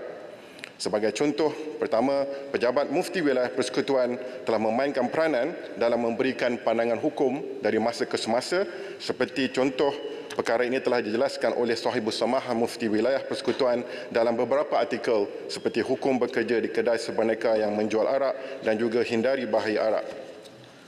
Seterusnya, JAKIM juga melakukan kempen kesedaran dari masa ke semasa di media sosial JAKIM seperti memuatnai infografik mengenai 10 golongan yang terlibat dengan arak dan juga keberkatan rezeki. JAKIM bersama pihak berkuasa agama negeri seperti Jabatan dan Majlis Agama Islam Negeri, Jabatan Mufti Negeri-Negeri dan lain-lain akan terus menggandakan usaha dakwah bagi memastikan akidah syariah dan akhlak umat Islam sentiasa terpelihara selaras dengan prinsip maqasid syariah, iaitu menjaga agama, diri, akal, nasab, harta yang diberi penekanan oleh pihak kerajaan pada masa kini. Sekian, terima kasih. Jasin. Terima kasih Yang Berhormat Timbalan Menteri atas jawapan yang telah diberikan. Jawapan soalan tambahan saya sebanyak 2 soalan. Yang pertama, adakah pihak JAKIM juga telah mengadakan sesi libat urus bersama pihak kerajaan negeri dan pemain industri yang terlibat dalam kerangka enakmen jenayah syariah negeri. Dalam kerangka enakmen jenayah syariah negeri bagi mengenal pasti usaha untuk mencegah perkara ini daripada berlaku. Soalan yang kedua, adakah kerajaan telah mengkaji keperluan untuk mewujudkan suatu polisi yang jelas bagi melarang mana-mana syarikat perniagaan atau perkhidmatan membabitkan pekerja Muslim dalam urusan penjualan perkhidmatan minuman keras selari dengan kehendak undang-undang negeri bagi melindungi hak-hak pekerja Muslim? Terima kasih. Terima kasih Muhammad Jassin. Soalan pertama berkenaan sesi libat urus negeri dan juga pemain-pemain industri. Bagi menjawab persoalan ini, sebenarnya pihak JAKIM sudah mempunyai beberapa platform, iaitu Majlis Dialog Perundangan yang dilakukan dari masa ke semasa dan juga ada jawatankuasa perundangan Islam kebangsaan. Ini bermakna bahawa sesi libat urus dengan negeri-negeri itu terus berlaku dari masa ke semasa. Berkenaan dengan soalan kedua, berkenaan dengan polisi yang jelas, kalau kita lihat dari aspek berkenaan dengan melarang untuk individu untuk bekerja di permis-permis, ianya melibatkan satu pendekatan yang perlu pendekatan yang holistik dan menyeluruh, dan daripada aspek ini JAKIM buat masa ini memainkan peranan dari aspek memberikan kefahaman, pendidikan dan juga tarbiyah dan dakwah. Dari aspek penguasaan undang-undang, ianya berada di dalam bidang kuasa pihak yang lain. Jadi secara umumnya berkenaan dengan kawalan arak ini ada tiga, iaitu bidang dalam peringkat persekutuan yang di bawah Akta Kastam dan juga Akta Excise, di peringkat negeri dan juga di peringkat PBT. Maknanya ia memerlukan satu usaha yang menyeluruh. Terima kasih. Pulai. Okey, terima kasih Timbalan Speaker. Saya rasa bila melihat cashier yang bekerja di 7-Eleven dan juga Speedmart yang menjual minuman arak tu, saya rasa sedih juga melihat itu ya. Apakah ada kaedah mekanisme yang bersesuaian supaya cashier itu boleh terus bekerja tanpa dia deliver minuman arak itu? Contohnya ada perbincangan dengan PBT yang memberikan panduan supaya jualan arak itu melalui vending machine contohnya ya. Jadi dia tidak terus untuk menyerahkan ataupun menjual minuman keras tersebut secara direct. Terima kasih. Terima kasih YB Pulai. Berkenaan dengan isu ini, kita sangat mengalu-alukan idea-idea tambahan. Antara usaha tambahan yang kita lakukan adalah melalui platform dakwah sama ada melalui media sosial dan kuliah-kuliah oleh guru-guru takmir. Selain daripada itu, sebelum saya menjawab terus kepada soalan tersebut, kita juga membantu mereka ini yang sedang berusaha mencari jalan keluar dari bekerja di premis arak ini untuk mendapatkan bantuan sementara dari pusat zakat, dari Majlis Agama Islam, sehingga mereka ini boleh mendapat pekerjaan sesuai menerusi program-program pembangunan asnaf, keusahawanan, aspek kemahiran dan sebagainya. Idea dan juga seperti yang dimaklumkan oleh YB Pulai itu adalah sangat kita hargai dan kita akan cuba bawa untuk dibincangkan di peringkat-peringkat yang berkaitan. Terima kasih. Saya jemput Tuan Chong Zemin, Kampar. Terima kasih, Puan Speaker. Soalan saya soalan nombor 9.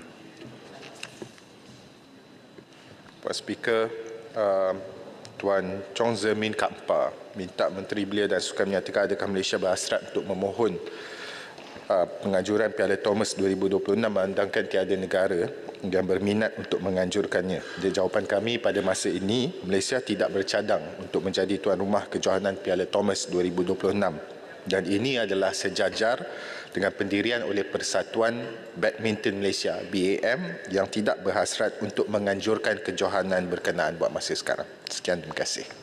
Kampar. Terima kasih jawapan Timbalan Menteri.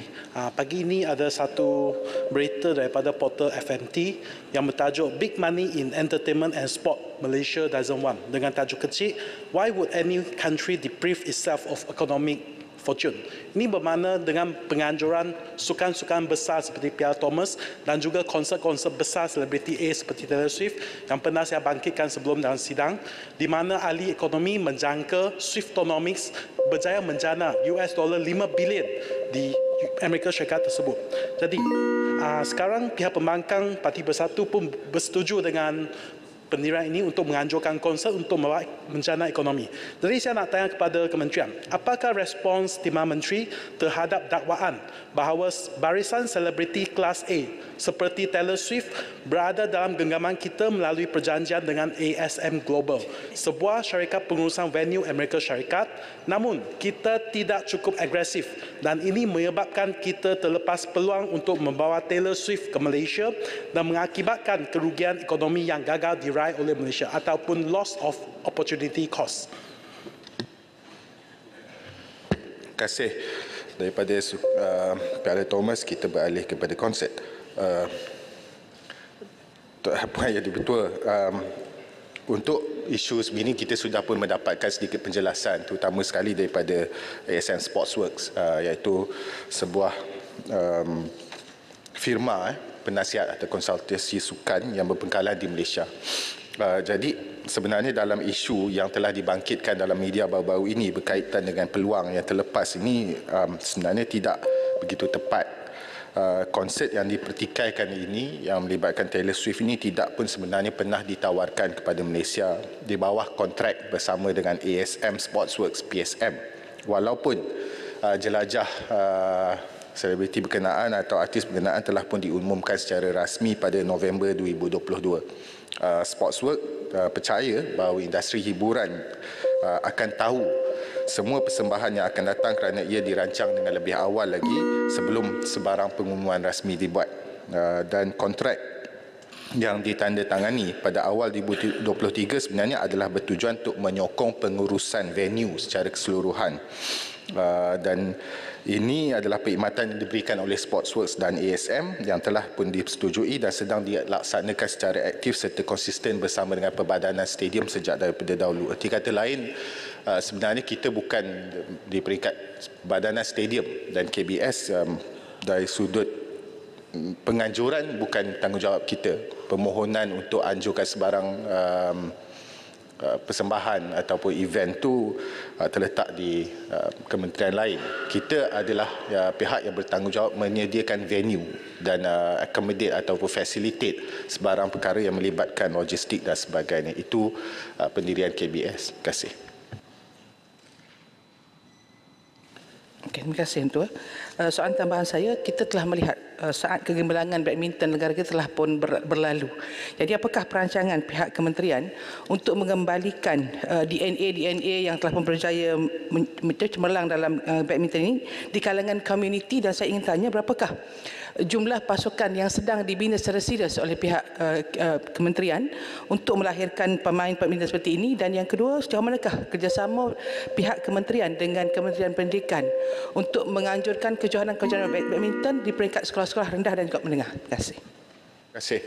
Yang berhormat Tuan Yang Ketua, untuk pengetahuan kita dari sudut kita pun menzahirkan perhatian kepada prestasi yang sedang dipersembahkan oleh setiap atlet kita daripada pelbagai sukan termasuk badminton juga. Dan dari sudut itu, untuk menjawab persoalan yang berhormat, kita memang adakan kerjasama strategik.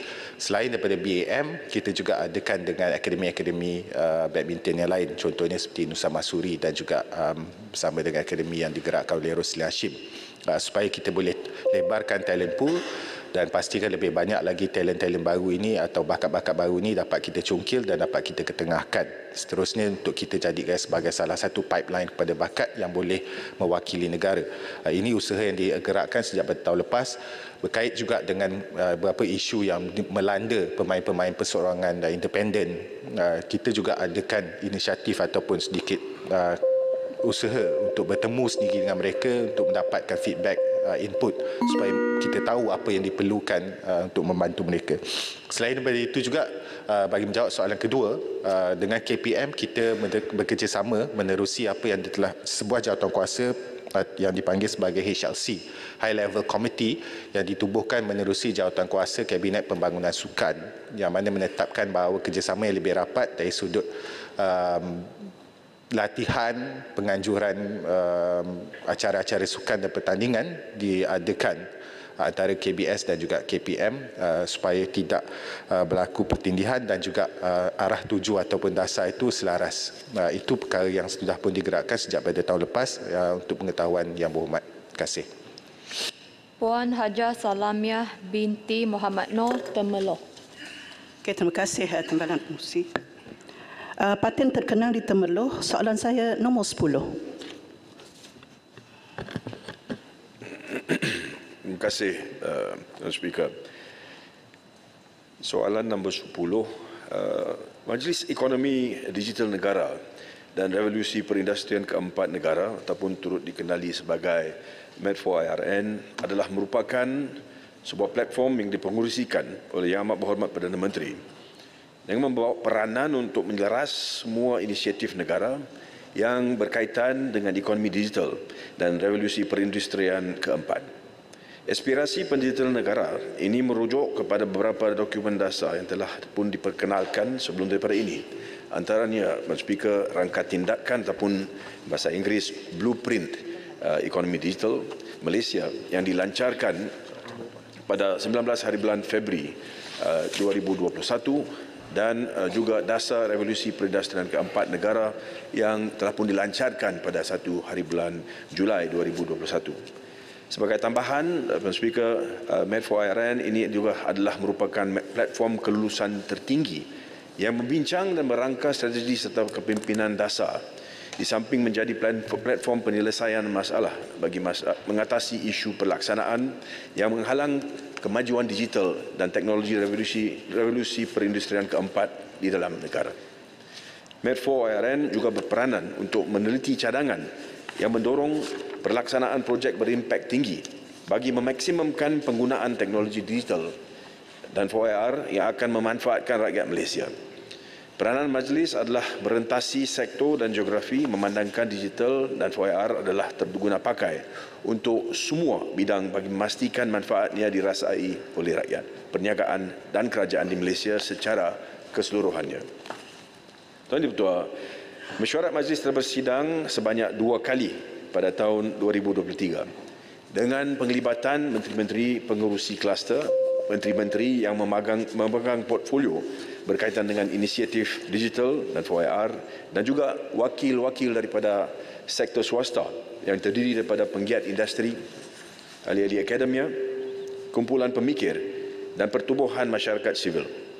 Komposisi majlis ini adalah untuk memastikan perbincangan dan juga keputusan yang dibuat semasa mesyuarat adalah menyeluruh dan mengambil kira pandangan pihak-pihak yang berkepentingan. Di antara pencapaian majlis pada tahun 2023 adalah seperti berikut. Pertama, meluluskan pelaksanaan inisiatif single window untuk menderas dan menyusun semula fungsi terutamanya berkaitan kerjasama berentasi agensi dan penggiat dalam ekosistem syarikat pemula bagi memperkukuh ekosistem syarikat pemula serta meningkat keterlibatan dan juga prestasi syarikat pemula tempatan. Kedua, mempercepatkan pelaksanaan projek pembangunan Identity Digital Nasional ataupun IDN, iaitu sebuah sistem bentuk pengenalan dan pengesahan diri secara digital dengan merujuk kepada sumber tunggal yang sahih berdasarkan ciri-ciri biometrik individu. Inisiatif ini, Tuan Dipertua, akan mempertingkatkan program pendigitalan sektor awam bagi memastikan kemajuan digital yang mampan. Ketiga, meluluskan cadangan pembangunan plan tindakan KL20 yang menyasarkan Malaysia berada pada kedudukan 20 teratas dalam ekosistem syarikat pemula global menjelang tahun 2030. Plan ini turut menggariskan usaha membangunkan Kuala Lumpur sebagai hub syarikat pemula dan digital serantau. Dan keempat, Tuan Ketua, mengambil maklum kedudukan ekosistem pembiayaan model teruka yang merangkumi pembiayaan daripada sektor awam dan sektor swasta di samping mengenal pasti usaha dan juga inisiatif untuk kita mengukuhkan ekosistem pembiayaan model teruka untuk dipertimbangkan oleh kerajaan. Pada masa ini, Tuan Dipertua, kementerian dan agensi yang terlibat dengan keputusan-keputusan telah dicapai dalam majlis sedang mengambil tindakan bagi memastikan pelaksanaan program-program dan dasar-dasar yang diluluskan mencapai objektif yang disasarkan agar memanfaatkan pendigitalan dan teknologi 4IR dapat dirasai oleh semua peringkat rakyat. Terima kasih. Sila Temulung. Okey, soalan tambahan saya. Bagaimanakah Majlis Ekonomi Digital Negara dapat menjadi penanda aras dalam menetapkan arah strategik bagi transformasi digital Malaysia? Terima kasih. Sila Menteri. Terima kasih. Memang wujudnya banyak inisiatif yang telah pun digariskan oleh majlis dan memang ada banyak dasar-dasar yang dikeluarkan dan kita perlu melaksanakan apa yang kita huraikan dan gariskan di situ.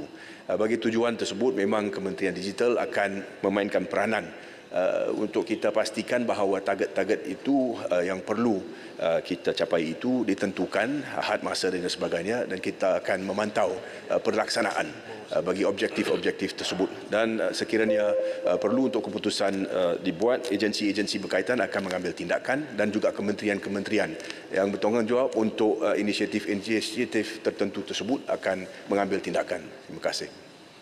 Saya jemput Ledang. Terima kasih Tok Speaker. Soalan saya susulan daripada keputusan yang telah dibuat oleh majlis ini untuk menyediakan 28 juta ringgit bagi platform My Startup, ya, iaitu untuk tujuan sebagai tertingkap tunggal ataupun single window tersebut, di mana kita nak menghimpunkan syarikat pemula di samping kita nak mempermudahkan aktiviti perniagaan mereka sepanjang lifetime, sepanjang kitar hayat mereka. Jadi apakah status dari segi penggunaan peruntukan tersebut, 28 juta ringgit tersebut, dan juga apakah status inisiatif untuk kita optimumkan dana sebanyak 200 juta ringgit di bawah pelbagai agensi-agensi yang juga membiaya dan menjadikan ia sebagai modal teroka di bawah satu platform. Terima kasih. Silakan Menteri. Terima kasih Yang Berhormat daripada Ledang. Ledang minta butir-butir diberikan berkenaan dengan perbelanjaan tersebut. Saya boleh bekalkan secara bertulis lah kerana ianya melibatkan banyak aspek dan juga tahap perbelanjaan sehingga sekarang. Tetapi apa yang disebut oleh Yang Berhormat daripada Ledang itu sangat penting kita lihat kepada persoalan berkenaan dengan dana yang boleh digunakan untuk kita membantu syarikat-syarikat pemula dan kita juga kena lihat kepada dunia digital dalam masa depan di mana kita lihat bahawa ini adalah akan menjadi satu daripada sektor ekonomi yang sangat penting.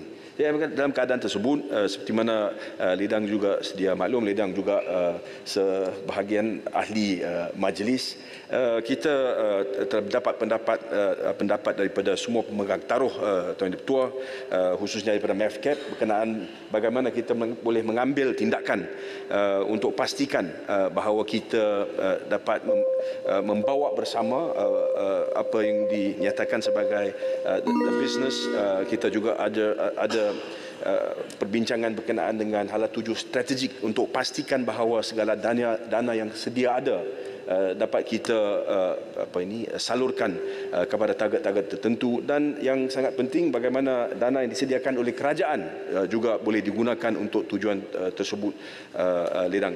Dalam keadaan itu kita juga akan melancarkan dalam bulan April nanti Tuan Ketua apa yang disebut sebagai KL20 dan dalam proses pelancaran ini akan dibuat pengumuman oleh Yang Berhormat Perdana Menteri berkenaan dengan inisiatif-inisiatif tertentu yang juga dapat membantu syarikat-syarikat pemula dari beberapa aspek termasuk juga dari aspek saluran dana. Jadi dalam bulan April kita akan memberikan butir-butir terperinci berkenaan dengan inisiatif itu, tapi untuk menjawab soalan berkaitan bagaimana wang tersebut digunakan secara khusus dan spesifik butir-butirnya, saya akan jawab melalui jawapan bertulis sekiranya diizinkan Tuan Ketua. Terima kasih.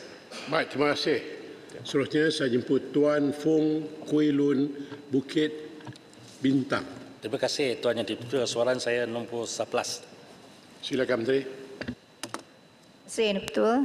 Yang Berhormat Bukit Bintang, dalam pelaksanaan operasi menyelamat gelandangan semasa pandemik COVID-19 di Kuala Lumpur sepanjang tahun 2020 hingga tahun 2021, seramai 1,346 orang gelandangan telah pun direkodkan.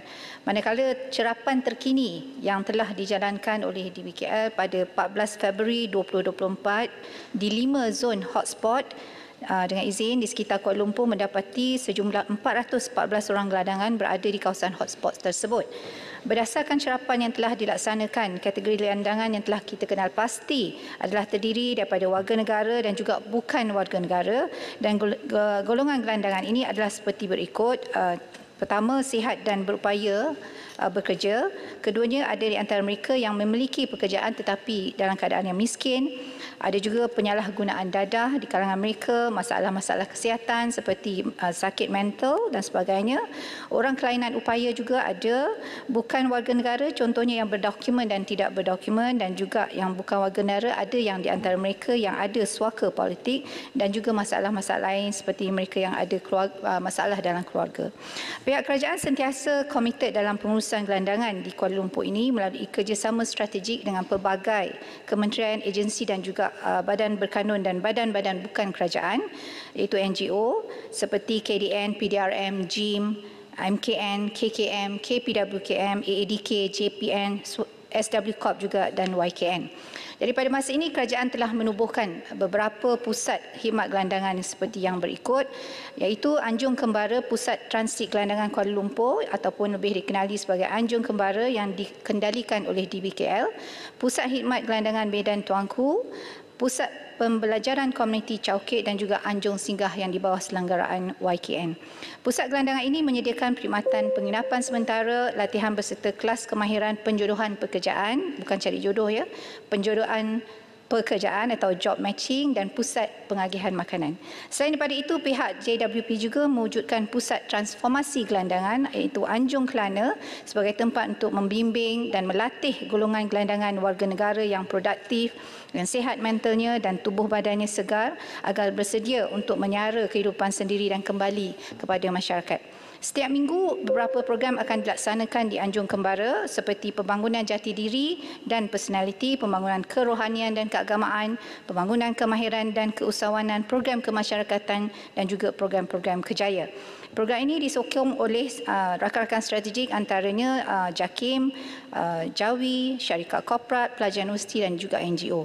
Selain itu, peserta Anjung Kembara juga akan diberikan peluang untuk mengikuti program rumah bimbingan iaitu program penempatan gelandangan di kawasan perumahan yang disediakan oleh DBKL.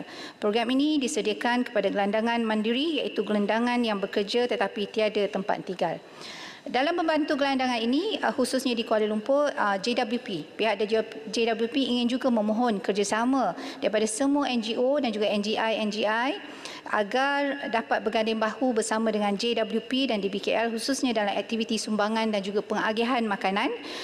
Pihak NGO dan NGI juga disarankan untuk berdaftar dengan pihak DBKL bagi memastikan kelancaran program bantuan makanan, seterusnya mengelak daripada berlakunya lambakan sumbangan ataupun juga masalah-masalah kebersihan di Kuala Lumpur, khususnya kita nak berdepan dengan Ramadan ini.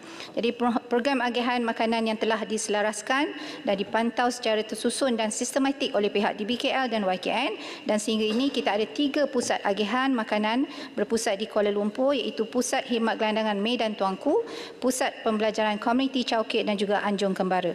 Pihak DBKL telah menyelaras aktiviti agihan makanan ini dengan NGO yang berdaftar mengikut jadual bagi mengelakkan pertindihan agihan makanan dan memastikan agihan ini berjalan dengan begitu lancar. Sekian, terima kasih. Baik, saya jemput Bukit Bintang. Terima kasih Tuan Yang di-Pertua soalan tambahan. Saya ingin bertanya Yang Berhormat Menteri, adakah terdapat kajian ke atas kelangkaan di Kuala Lumpur Wilayah Persekutuan? Siapa pihak yang terlibat dan apakah hasil kajian tersebut dan cadangan penyelesaiannya? Terima kasih. Sila Menteri.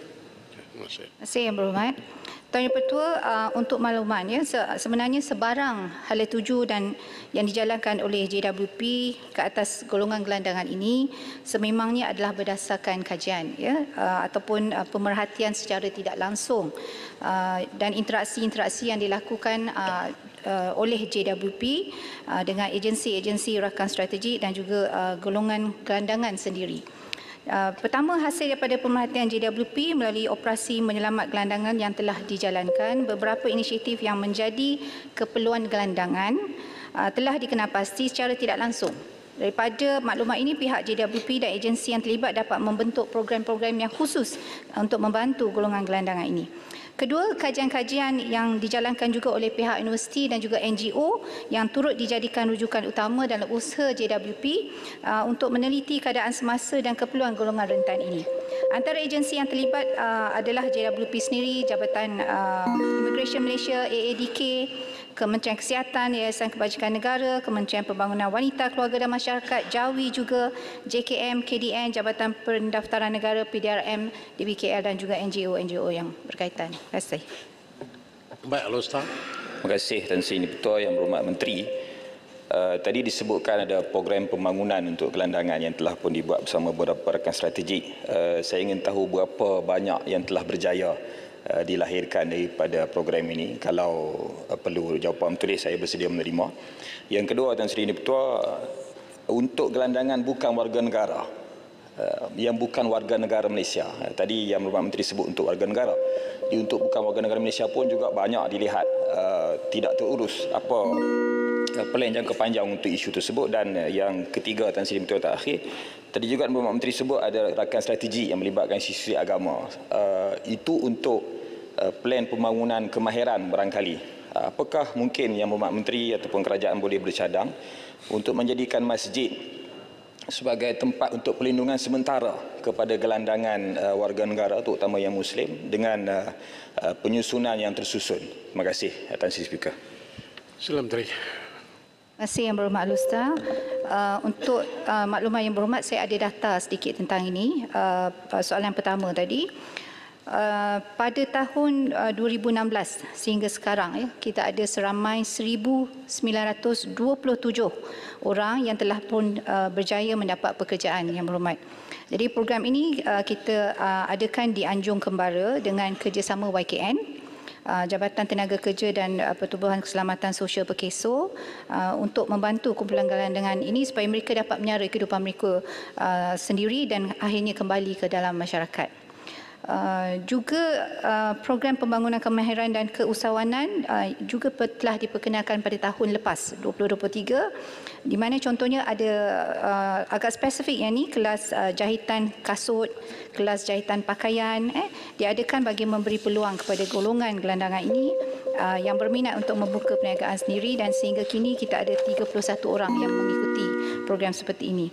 Bagi soalan yang kedua, yang bukan warga negara, Yang Berhormat, kita bekerjasama dengan KDN, dengan JIM juga, untuk melihat mereka-mereka yang kita jumpa yang bukan warga negara, dan ada sebahagiannya yang mereka letak di depo, contohnya. Ya. Dan saya bersetuju untuk isu mereka-mereka yang beragama Islam ini, kita bekerja secara rapat dengan institusi keagamaan, khususnya masjid, dan saya sendiri insya-Allah akan terus untuk berbincanglah nanti dengan pihak JAKIM dan sebagainya untuk kita lihat di mana kita boleh memperkasakan mereka. Terima kasih. Baik, saya jemput Datuk Rosul bin Wahid, Ulu Terengganu. Terima kasih. Assalamualaikum warahmatullahi wabarakatuh. Soalan saya nombor 12. Silakan Menteri. Terima kasih Tan Sri Dipertua. Untuk maklumat Yang Berhormat Ulu Terengganu, KPDN melalui agensinya Suruhanjaya Persaingan Malaysia atau MyCC diberi kuasa di bawah Akta Persaingan 2010 iaitu Akta 712 untuk melindungi proses persaingan, dan salah satu caranya adalah menangani kartel-kartel yang memberi kesan negatif kepada harga barangan dan kos sara hidup rakyat. MyCC telah menjadikan sektor makanan dan pertanian sebagai fokus utama penguatkuasaan Akta 712 melalui tahun lepas. MyCC akan bertindak tegas without fear or favour dengan izin Tan Sri Dipertua terhadap mana-mana perusahaan dalam dua sektor ini jika mereka terlibat dalam kartel atau yang menyalahgunakan kuasa dominannya. Sejak penubuhan MyCC pada tahun 2011 sehingga kini, MyCC telah mengenakan penalti kewangan terhadap lebih 250 buah syarikat untuk pelanggaran berkaitan kartel dan penyalahgunaan kuasa dominan dengan jumlah penalti kewangan lebih 500 juta ringgit Malaysia.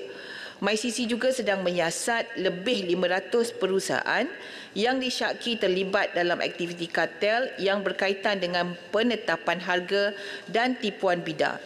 Selain itu, MyCC akan membentangkan pindaan terhadap Akta Persaingan 2010 iaitu Akta 712 dan Akta Suruhanjaya Persaingan 2010 Akta 713 dalam tahun ini. Untuk makluman yang di-Pertua, pindaan terhadap Akta 712 dan Akta 713 ini bakal mengukuhkan lagi MyCC melalui pertama, kuasa penyiasatan dan penguatkuasaan dengan tujuan untuk mencapai penyelesaian penyiasatan dan pengeluaran keputusan dengan lebih efektif dan efisien. Dan kedua, memperkenalkan rejim kawalan penggabungan ataupun merger control regime yang akan memberi kuasa kepada MyCC mengenakan tindakan intervensi awal terhadap pembentukan kartel atau monopoli baru melalui pengawalan aktiviti penggabungan. Tan Sri Di-Pertua, pada masa yang sama, MyCC sedang dalam proses menambah kekuatannya dari segi kapasiti melalui penambahan bajet sebanyak 10 juta ringgit Malaysia yang diluluskan melalui belanjawan baru-baru ini. Selain itu, MyCC turut giat dalam melaksanakan advokasi kepada pemegang-pemegang taruh relevan seperti pengguna, badan-badan kerajaan, persatuan pemain industri dan sebagainya untuk meningkatkan kesedaran tentang peri pentingnya perundangan persaingan dengan harapan ia dapat mengurangkan aktiviti kartel dengan jayanya. Sejak penubuhan MyCC pada tahun 2011, lebih dari 350 program advokasi telah dijalankan dan untuk tahun ini dijangka sekurang-kurangnya 20 program advokasi akan dijalankan. Terima kasih Tan Sri Di-Pertua. Baik, terima kasih. Jemput Dr. Terengganu. Terima kasih Ketua, terima kasih Tuan Menteri dengan jawapan yang cukup baik. Cuma persoalannya ialah adakah cadangan untuk menambah lagi kakitangan MyCC yang dikatakan sekarang ini seramai 17 orang. Yang kedua, kewujudan MyCC adalah untuk membendung mereka yang monopoli harga dan sebagainya. Tahniah kepada MyCC yang telah mendenda ataupun compound kepada 5 syarikat ayam sebanyak 415 million. Cuma apakah pandangan kementerian? Sekarang ni minggu depan kita akan masuk bulan Ramadan dan dikatakan sewaan lot bulan berniaga di pasar Ramadan ini mencecah sehingga 17,000 satu lot. Dan ini juga dikatakan terlibat dengan kartel.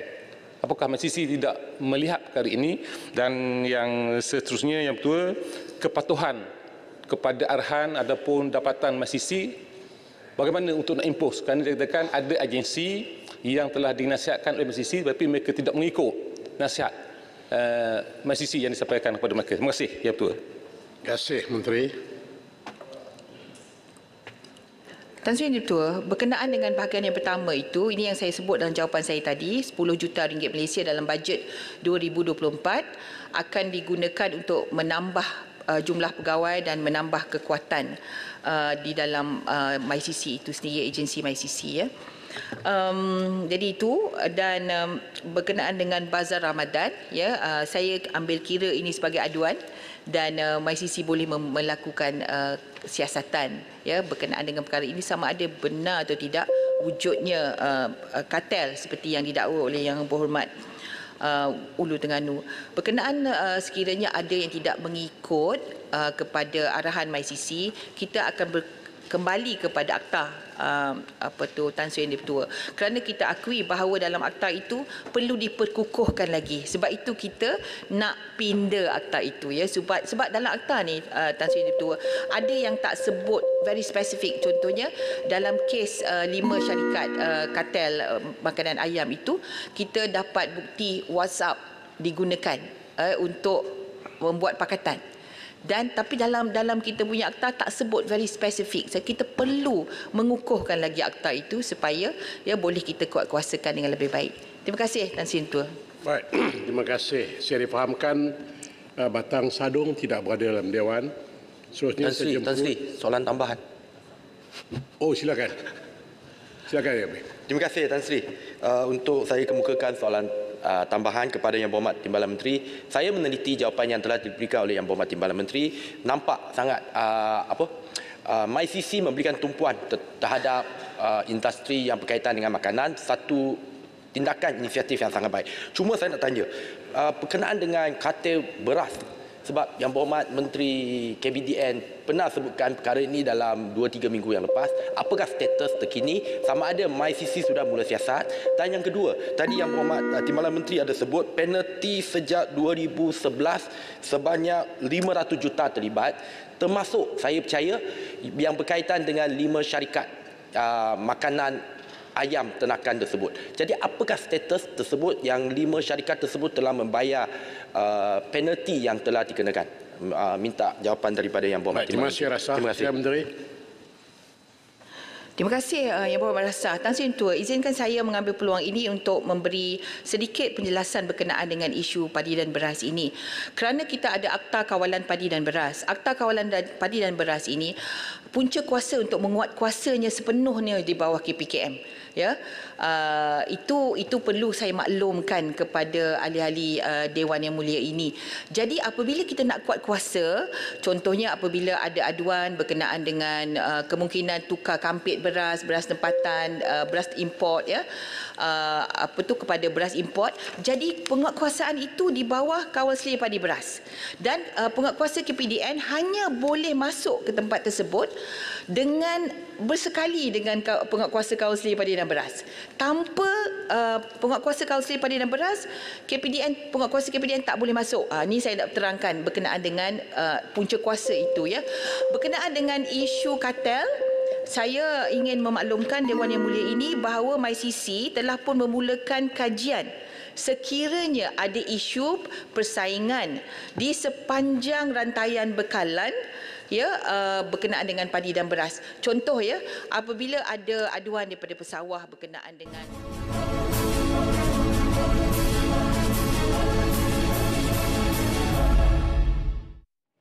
Baik, bertemu kembali langsung dari Parlimen dan ketika ini masih lagi berlangsung berkenaan dengan pertanyaan-pertanyaan bagi jawab lisan, dan saya ingin memetik beberapa jawapan khususnya soalan bagi waktu pertanyaan-pertanyaan Menteri. Soalan nombor 3 berkenaan dengan Kongres Ekonomi Bumiputra 2024 berkenaan dengan apakah hala tuju dan pendekatan baru yang sedang dirangka oleh kerajaan daripada Kongres Ekonomi berkenaan.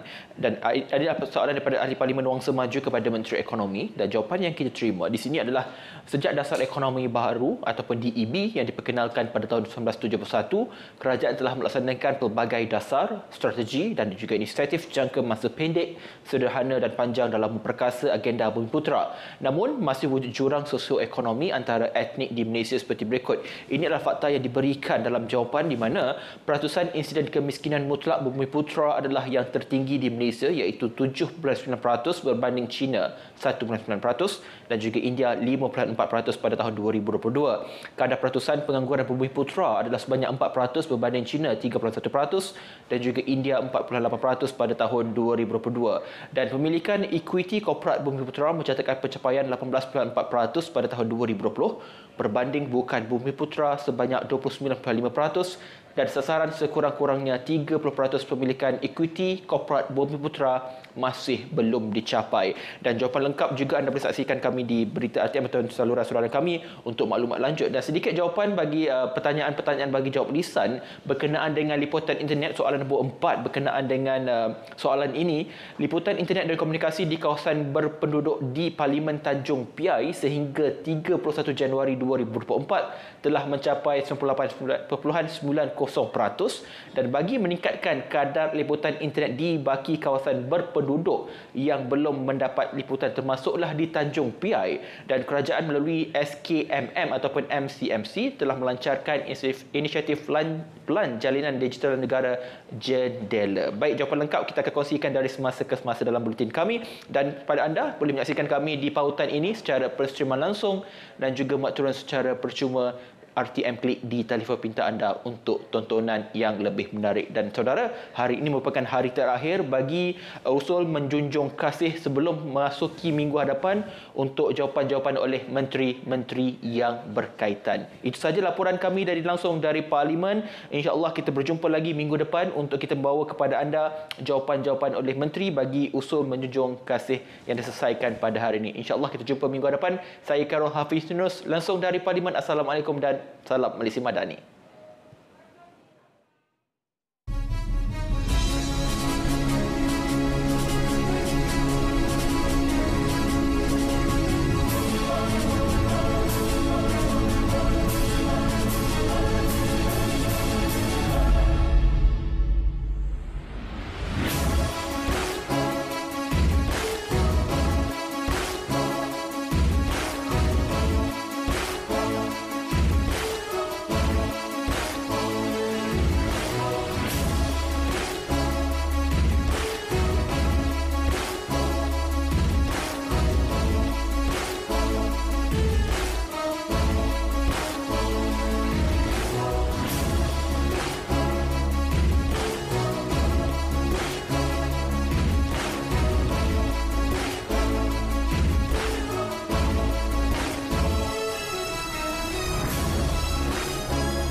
anda dan komuniti setempat. Baik, saya jemput Kang. Tahniah atas komitmen yang hebat daripada KBS berkaitannya dengan kejohanan e-sport, dan saya baru nak tanya, saya baru nak cadang kepada KBS untuk mengadakan ESPL. Kalau dalam sukan-sukan lain dia ada MFL dan macam EPL, dan saya ingin nak mencadangkan supaya ada ESPL. Tapi memandangkan KBS telah merancang banyak program, jadi saya rasa ESPL itu tak perlulah. Cuma